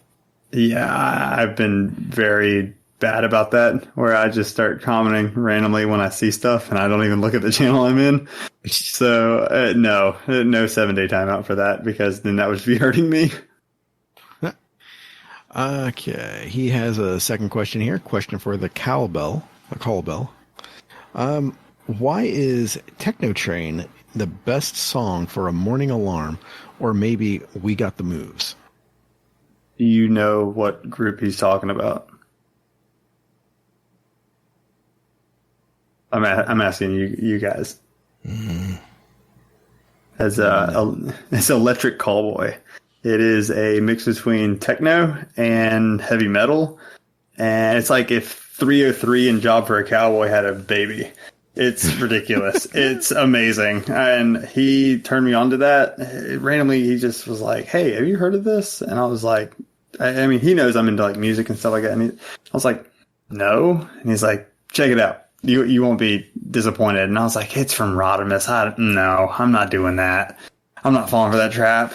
And then I gave it a chance, and the last 3 days, I've listened to at least 10 to 12 songs back to back to back. And it's great. But no, those would not be the alarm. Actually, Hypa Hypa from them would be my alarm. The way it starts out, the way that he screams at you, it's probably better than coffee. That's hilarious. Okay. So, question here from Average D2 Player. My baby Belle. Aww. Are you of a similar age like Monkey and Gator are? I'm going to go with no. I know Gator's old. I don't know how old Monkey is. I'm 29, almost 30 years old. So closer to Mr. Monkey without going over. Yeah, nice. All right, I guess. No, nothing. Okay, and then we'll do one more here, and then Gator can pick up, and then we got 2 more left. Question for Bell Areno from Hazel's Favorite Disappointment, a.k.a. Waffle. Love that. That name made me laugh so much last night. Okay, if you had to fight 1 horse-sized duck or 10 duck-sized horses, which would you pick? 10 duck-sized horses. I mean, I'm not into animal cruelty, but I feel like I could just punt those. If it was a horse-sized duck, it wouldn't move very fast, but if I have to fight it, and it'd just be like, it'd be a losing battle the whole time. So, I mean, 10 duck-sized horses. Yeah. I would agree. Good answer. I love his questions, though. Like, that dude really makes you say, what the fuck? Yeah. Like doing a podcast with Gator. How high are you? Just kidding. What? Huh? Are you faded? He's already faded. Okay, I got a speak pipe here from Lord Silent. What's up, my guys? It's Silent. So I just listened to your guys' latest episode, and I was starting to think about, who's going to be dying, who will die, the coming seasons. So we just had Amanda die, so I'm pretty sure next season, Osiris, because that makes sense, because he's been being stupid lately, and he's been risking his life. I believe in season 22, I'm pretty sure Mithrax is going to die, and his kid will take over as the Kel of House Light. I have a feeling that's going to happen. Don't know. But I just honestly bet it's going to happen. He's going to sacrifice himself doing something. And then I think season 23, Salad is going to die. Not Saladin. Zavala. Zavala is going to die, sacrificing himself to protect us from the witness we got after he's done doing stuff inside the Traveler. So, yeah. Let me know your guys' thoughts, and yeah, bye. Wow. Some bold predictions. I mean, he sounds pretty spot on. I mean, it makes sense. His predictions in the past have been pretty solid, so. Yeah. I mean, we all know, and we hate it, but we all know that Zavala will most likely get killed off. It's sad to say again, but yeah. Honestly, you know who I want to see killed off? Who? Master Rahul. That motherfucker needs to shut up. Oh, you want to see Rahul die? Yeah. It's just, yeah. You know what? It's time, buddy. You know what we can replace Rahul with? A kiosk. I was about to say. You know what I'm saying? Do we really need to look at him? Time's old man. Kick him off the ledge. My God. Time is now. Time is now. All right, we'll see. So he's saying Osiris next season, and he's saying Misrax the following, and then finally Zavala. Bold prediction. If it's Misrax, I riot. Really? Yeah. He doesn't hold much weight in my eyes. Yeah, same. I guess there's so much going on with this game in me, so I'm just kind of like, I don't even know where he stands in the story at this point. My prediction, I think that's a little too early for Zavala. I think next season, possibly maybe in the final shape, we might lose him. Yeah, I'm pretty sure he's going to sacrifice himself, like you said, to save us, but it's going to be like the end-all sacrifice for us to win. Yeah. Because, like, he is the commander. Like, that's our leader, in a sense, of the Vanguard. So it's like, you have to sacrifice that to win. And I think that's probably going to be a trade-off, like, with the darkness. Like, would you sacrifice yourself to save others? And he'd be like, hell yeah, let's go. And then just jump in that hole or whatever. All right, Hazel. Let's see if we can finish out what we got for Bell here. Right. So, we have here. Can't believe I got to do this. Okay. Hazel's favorite disappointment, aka Waffle. Why are interceptors the most dangerous enemies in the protocol event on Neomuna? Oh my god. So this was happening last weekend when I was home alone, and I'm glad I did because I cackled like a schoolgirl when this happened. I'm just minding my own business. We're like doing something, and I just started shooting some stuff. I was testing out a build or something like that, and it was me, Waffle, and Athelion, and all of a sudden, out of Timbuktu, here comes an interceptor and just runs me over and kills me immediately. And I'm like, you gotta be shitting me. So Waffle comes over and he's like, like, look what happened to you. And he starts like teabagging me and stuff. He reses me. And at that time, another one comes through and runs us both over. And I fell out of my chair. I was just losing it. And so yeah, they're nerfing Threshers. Now they need to nerf Interceptors. They're tanky, man. They're definitely tanky. Have intrinsic target lock on their boosters, man. Like they will just hunt you down. It's hilarious. God, that was so funny. All right. Last question from average D2 player. Question 4. Ring my bell. Ring my bell. Extra points for Hazel for singing this part. Thank you very much. You're welcome. Or points awarded. Yes. What make would be your dream car manufacturer to work for? Tesla, because their pay model. They are all salary based, and I'm flat rate based right now. And you're just working on big remote control cars.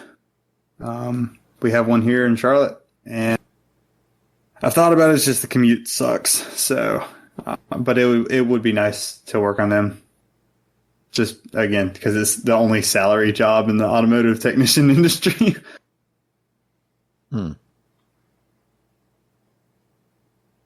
That's crazy. All right, Gator, what'd you got? I was trying to look for a Destiny question here. You know what? We can answer those next week, though, because it'll just be us next week. So why don't we save those for next week, and we'll try to get as many of those out next week as we can. We just have so much left to do in the show. So let's go out with a scum death question for the show. And boy, do I have so many to choose from here. Let's go with this one. Hello, welcome to Scumdev's Corner. No, it's not Scumdev's Corner, I've just done that. Hello, Scumdev here. Question for the show. I'm just walking back from band practice, and the missus has told me she's working tonight till 8 o'clock, and it's 11:15. She's texted me saying she's having to do a sleepover. So I didn't expect this. She doesn't usually do that. So I'm on my way home, about 4 minutes away from the house. So when I get in and she's not home, what do I do?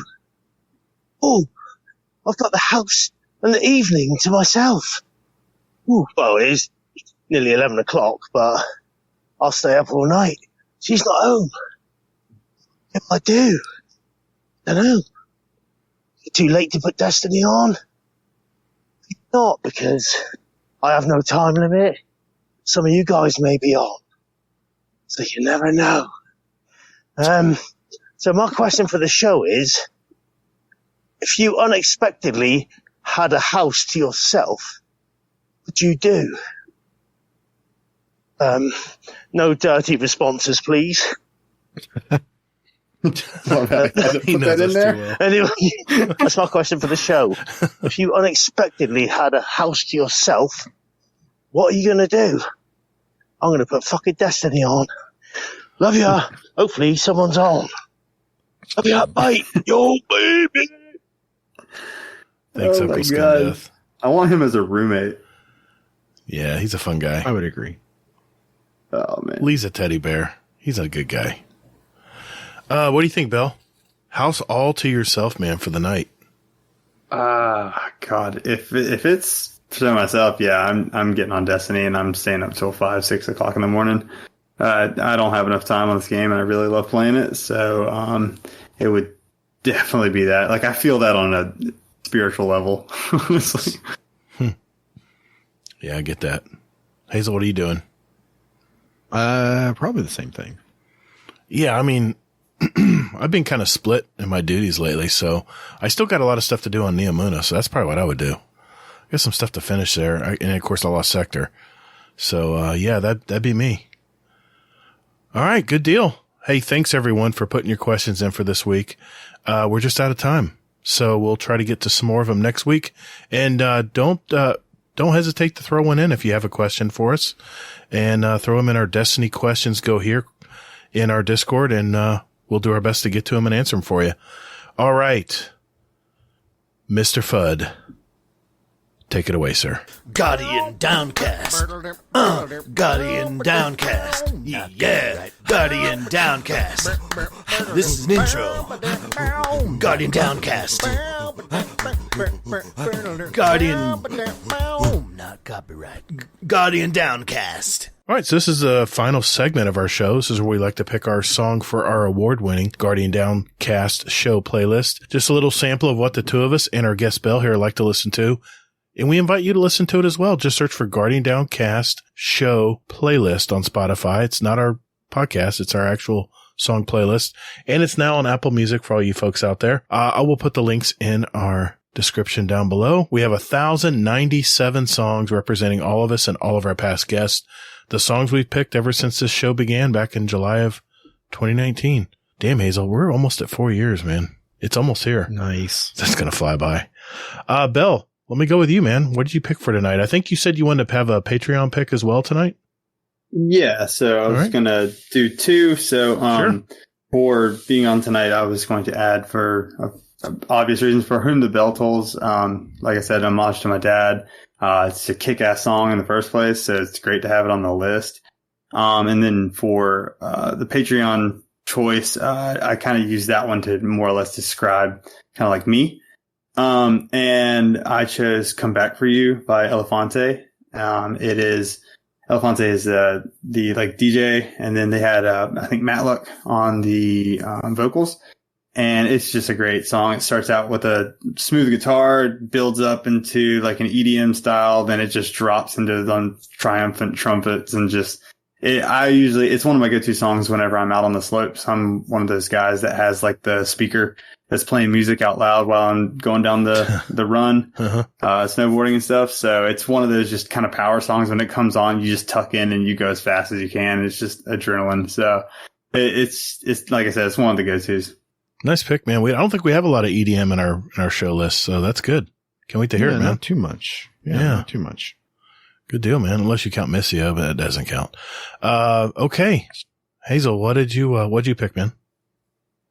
All right. So, for the life of me, I have been trying to find a song, and I couldn't find one because my daughter has been on spring break. Oh. And all I've been listening to is Kids Bop. Kids God. Like, no. So, in order to spare you all from me adding Kids Bop to this, you should have just done it. Well, actually, you know what though? She's been listening to, the song that ABCDEFU. Yeah, I know that. Oh yeah. They have a Kids Bop version of that. Oh my God. And it's like so hard for me not to like sing the original version when my daughter's like rocking out to this, and it's just great. So I'm going to give Belle a third pick. To save our playlist from me adding Kids Bop. Oh, dang. I was not prepared for this. I will add, let's see here. I'm going to go with No Good by Kaleo. It perfectly describes the other side of music that I really love. And, Dad got me into blues, and Kaleo is, basically categorized as Icelandic, rock blues. I like that. And his voice is one of my favorite voices in all of music. Like it really shows his voice. So good deal. Okay. The song I chose tonight, they're from a band that shares its origins from the same as Def Leppard. They're from Sheffield, UK. They started the band in 1978, but they were part of the figureheads, you could say, of the Britpop movement. And they've taken breaks through the years, been on again, off again, but they're back now. And this group kind of reminds me of Elbow. I love Elbow. They're one of my favorite UK bands right now. And this was recommended by Mr. Monkey, my buddy across the pond. It's from their 1998 album of the same name. It's the song This Is Hardcore. It's from the UK band Pulp. Check them out. I want to give some Patreon shout outs tonight. Shout out to our Dungeon Champion patrons. That would be Scoot, Oh Hey Redneck, Technical, TolltheBell, Waffle, Raphael, and now Mullet. And of course our OG Raid Boss patrons. That would be Jealous and Frostbite, Average Destiny 2 player, and Mr. Theory. Thank you, gentlemen, for giving back to our community. Hey, thank you everyone who's given back. And, like I said, this goes to various expenses that we run our podcast in, including all the merch that we give out and all for our drawings. So, if you find any value in our podcast tonight and you want to support us, you can go to patreon.com/support Guardian Downcast. We've got special badges. Everyone knows about the Patreon Lounge in our Discord that we hang out in. And, of course, you get that extra Guardian Downcast special Patreon episodes every month. So I hope you're enjoying those. So yes, thank you very much, everybody. Well, that brings us to the last part of our show, and this is the question of the month. Our question of the month for March was whether you like the campaign or not. What would you like to have seen? And we had some entries from our Discord channel, but we had a lot of speak pipes. So, we've been playing a few of them over our past shows, but we have a few more to play here. So we're going to start with Mr. Trash Panda. What is happening, guys? It is your resident raccoon with a hat here to answer the question of the month. The one thing, I wish that Strand had been introduced in the beginning and unlocked in the beginning and let us build our subclass across the campaign. And so that when we finish the campaign, we then have a more complete subclass. The way Strand was introduced through the campaign was very frustrating because it only came in small spurts. I would have rather have found it and developed it throughout the campaign. I feel like that would have been a much better experience, personally. Other than that, I mean, I love the gameplay, I love the mechanics. Strand's a whole lot of fun. Sucks that they nerfed our Hunter Supers, but it is what it is. We can't be complete badasses all the time. Anyway, love you guys. Keep it up. Later. All right, we have one here from Ducklefar. Hey guys, this is Dockofar, currently making waffles for the girls this morning, and I had an answer for the question of the month. One thing I would like to see in Lightfall, and I got a little bit of a taste of it last night. I just hit 1750, and I was raiding Callus's palace, and I really, really had fun with the platforming in there. I actually got lost a few times, which doesn't happen often. But the need to like triple jump and even use strand in some places just to get around was just chef's kiss to me. It was wonderful. I love exploring and getting in all the nooks and crannies and finding stuff like that. And that really scratched an itch for me. I'd love to see more of that throughout Lightfall and throughout the game for that matter. Love the work y'all guys do. That's it. Bye guys. Mr. Mohafo. This is my answer for the question of the month. Regarding what I would have liked to have seen in Lightfall. How long do we have? You only asking me one thing? Come on. Alright. I'll give one thing then. I'd say across the board, they've increased difficulty, but I don't feel like they've increased rewards.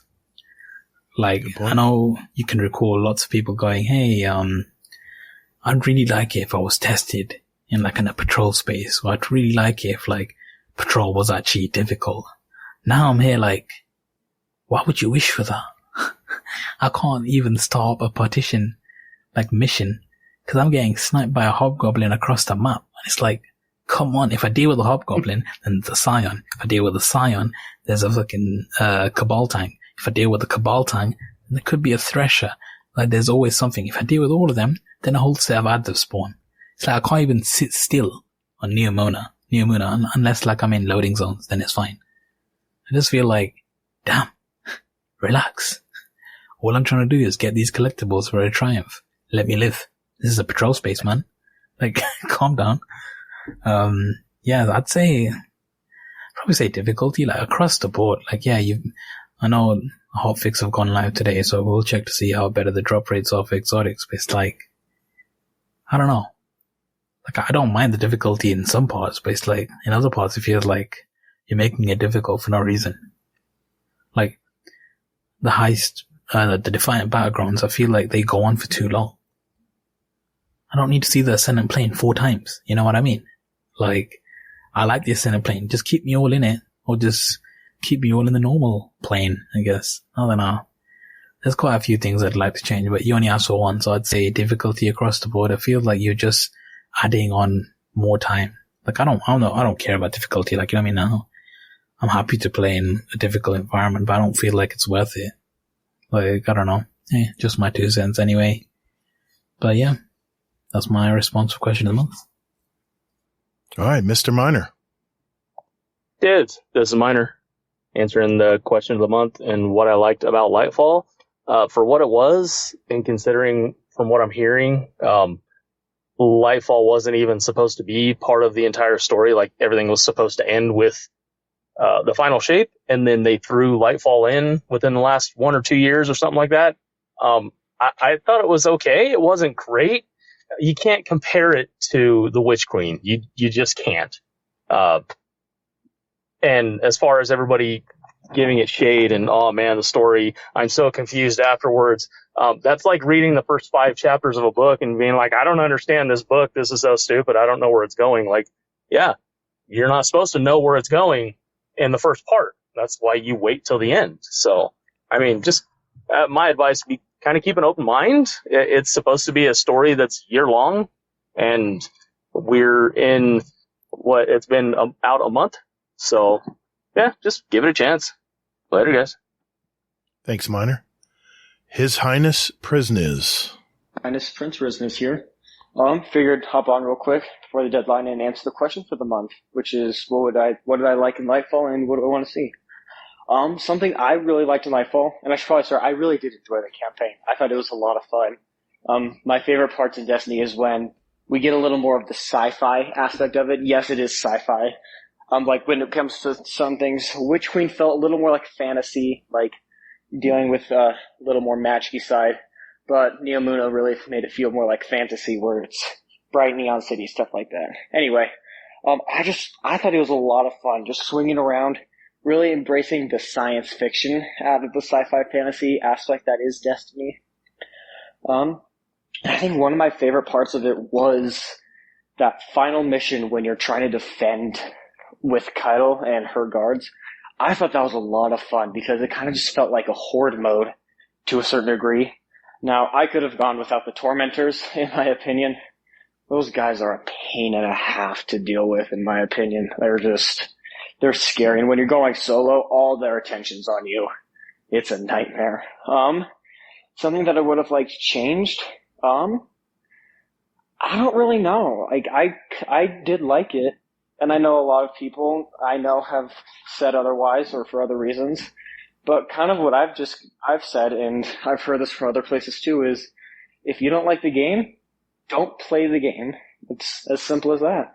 I enjoy Destiny because, well, to my knowledge, there aren't any other games where you deal with weird space magic to the same degree.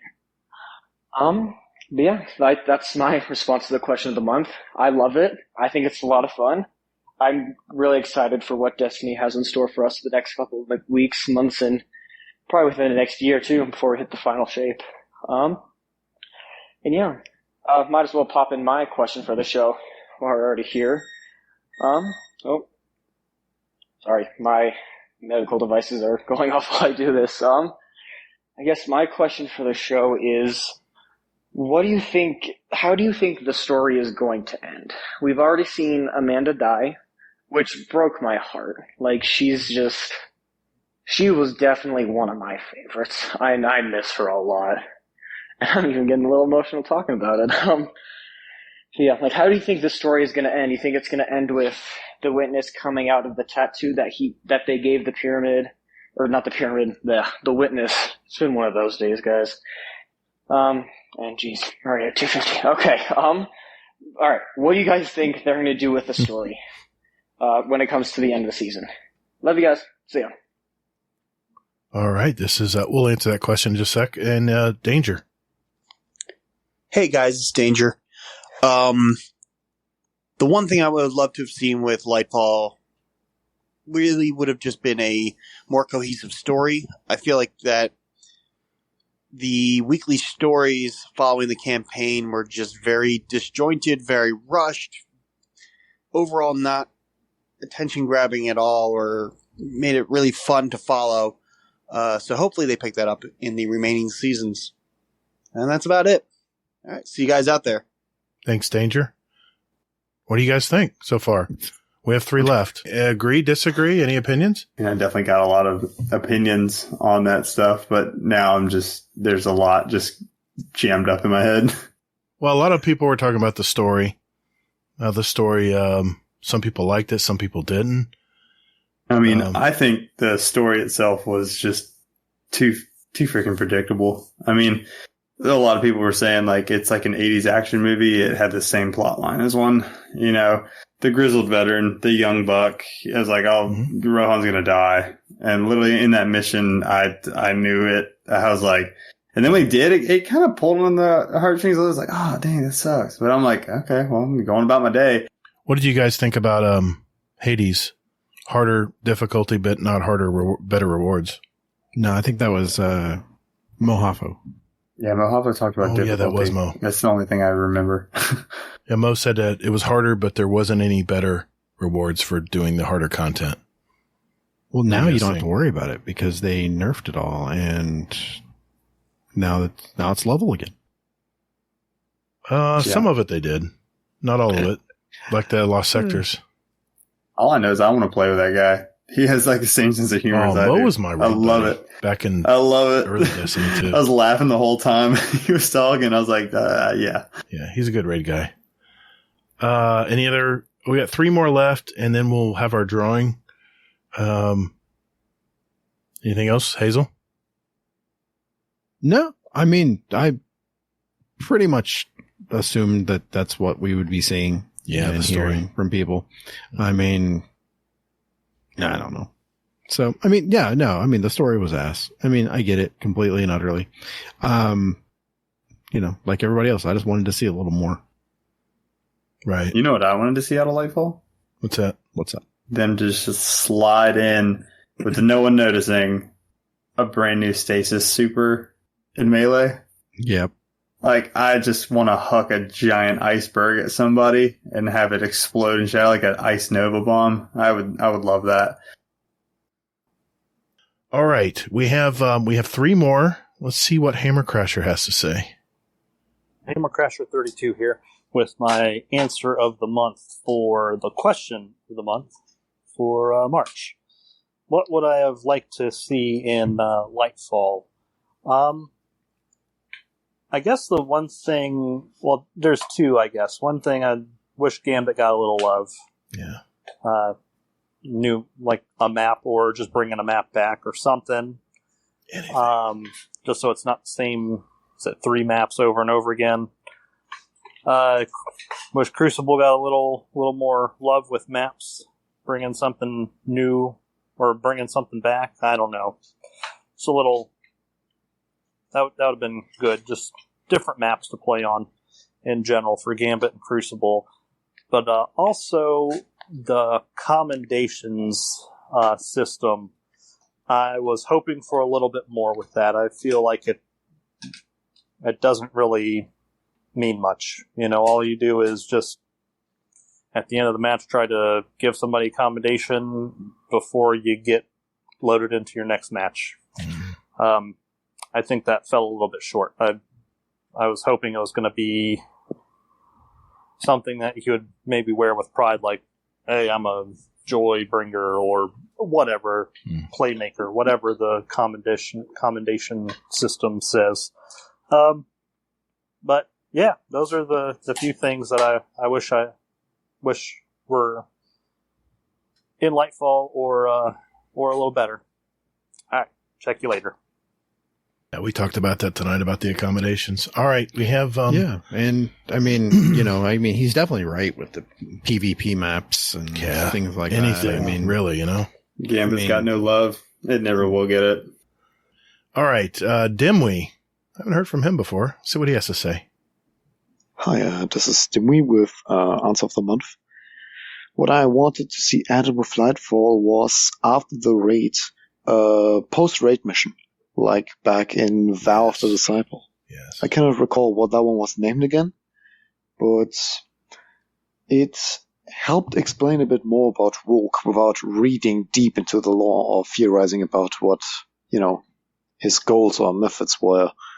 And a bit more story on Nazarek would have been pretty cool, like background story, because he's been pretty much there since D2 Vanilla with the Warlock helmet. And it's kind of a shame to not tell more about it because he seems extremely interesting. But yeah, that's pretty much my answer. Tell me what you guys think. It's good to listen to you guys. I like your podcasts at work. And yeah, keep going. Bye. Thanks, Dimwee. I think that's his first time putting a speed pipe in. Yeah. Last one, we have Hawkslayer. Here we go.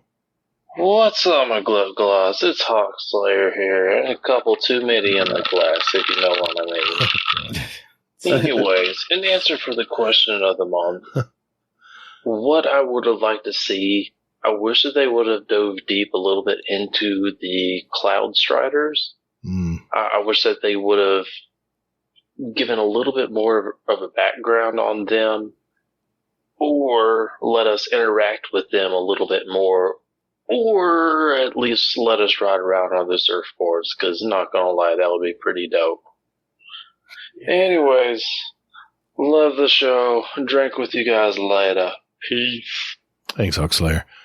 Yeah, I think Mylan Games just had a video coming out about talking about the Cloud Striders. A little bit more lore, I think, has come out or come to the surface about the Cloud Striders. So I'm going to check out that Mylan video. I think he said it was coming out either yesterday or today.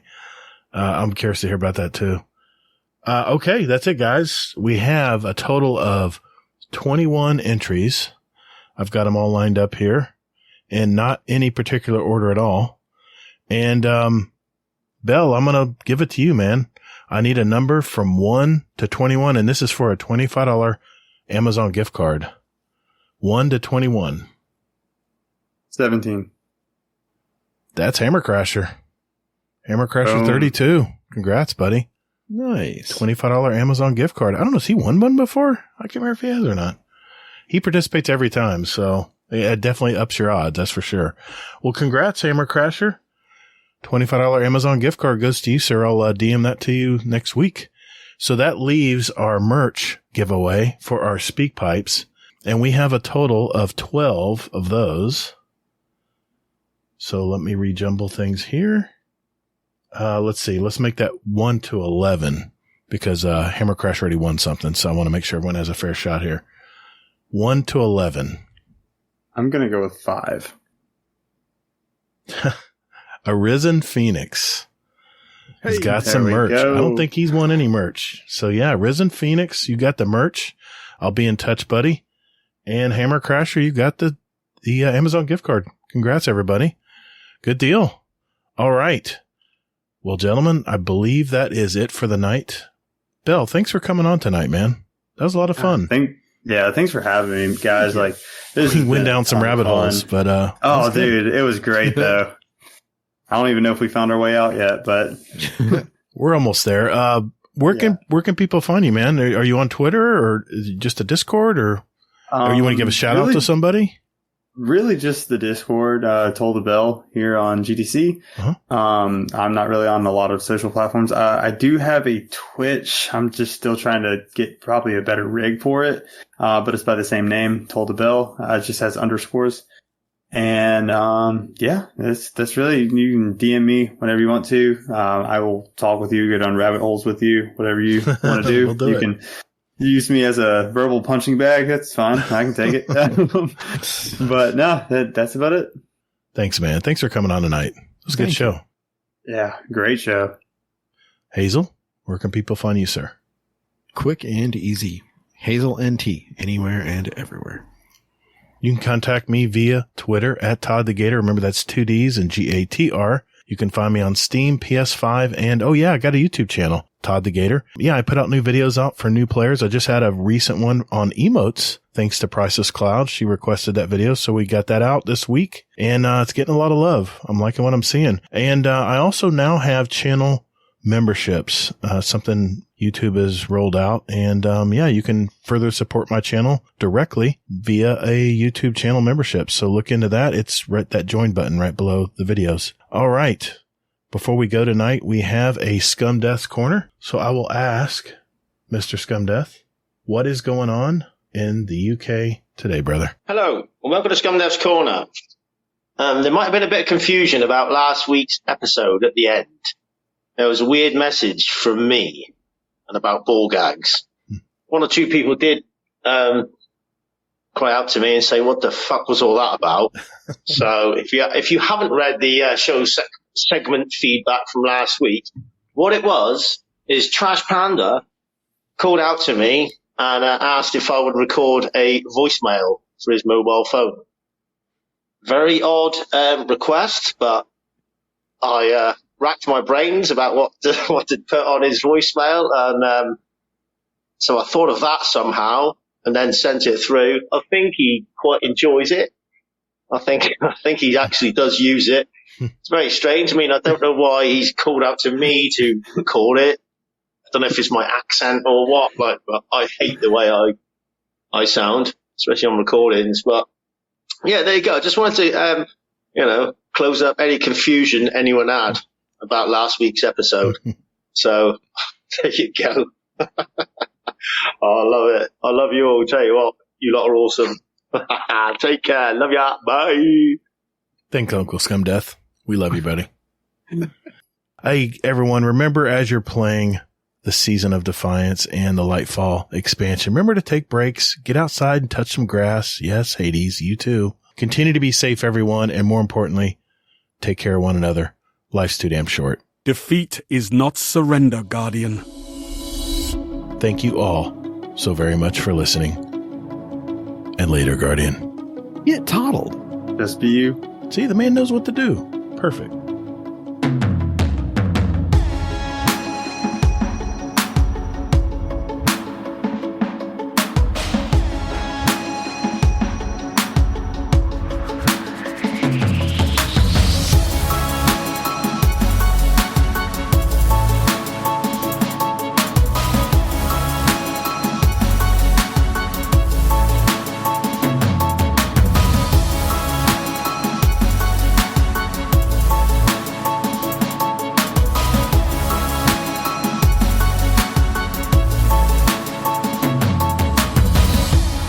Yeah. Okay. You can walk in and I get didn't know that. I didn't know that this thing even existed. I could watch. You can watch the conveyor belt where they don't awesome. drizzle them and stuff. Oh, dude, yeah. You can smell the icing. It's just awesome. Fat person's dream. It is, man. I always feel unhealthy when I'm even looking at it.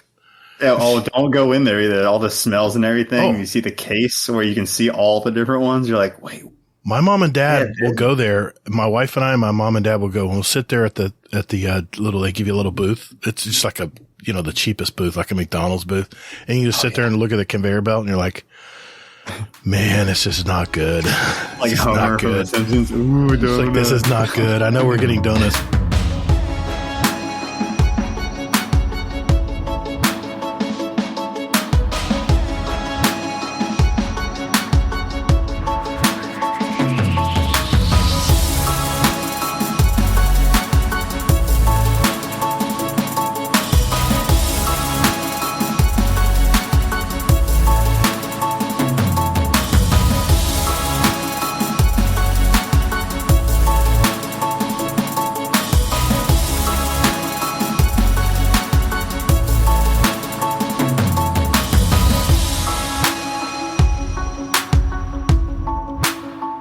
I think I'm gonna tell my boss to take a hike that week.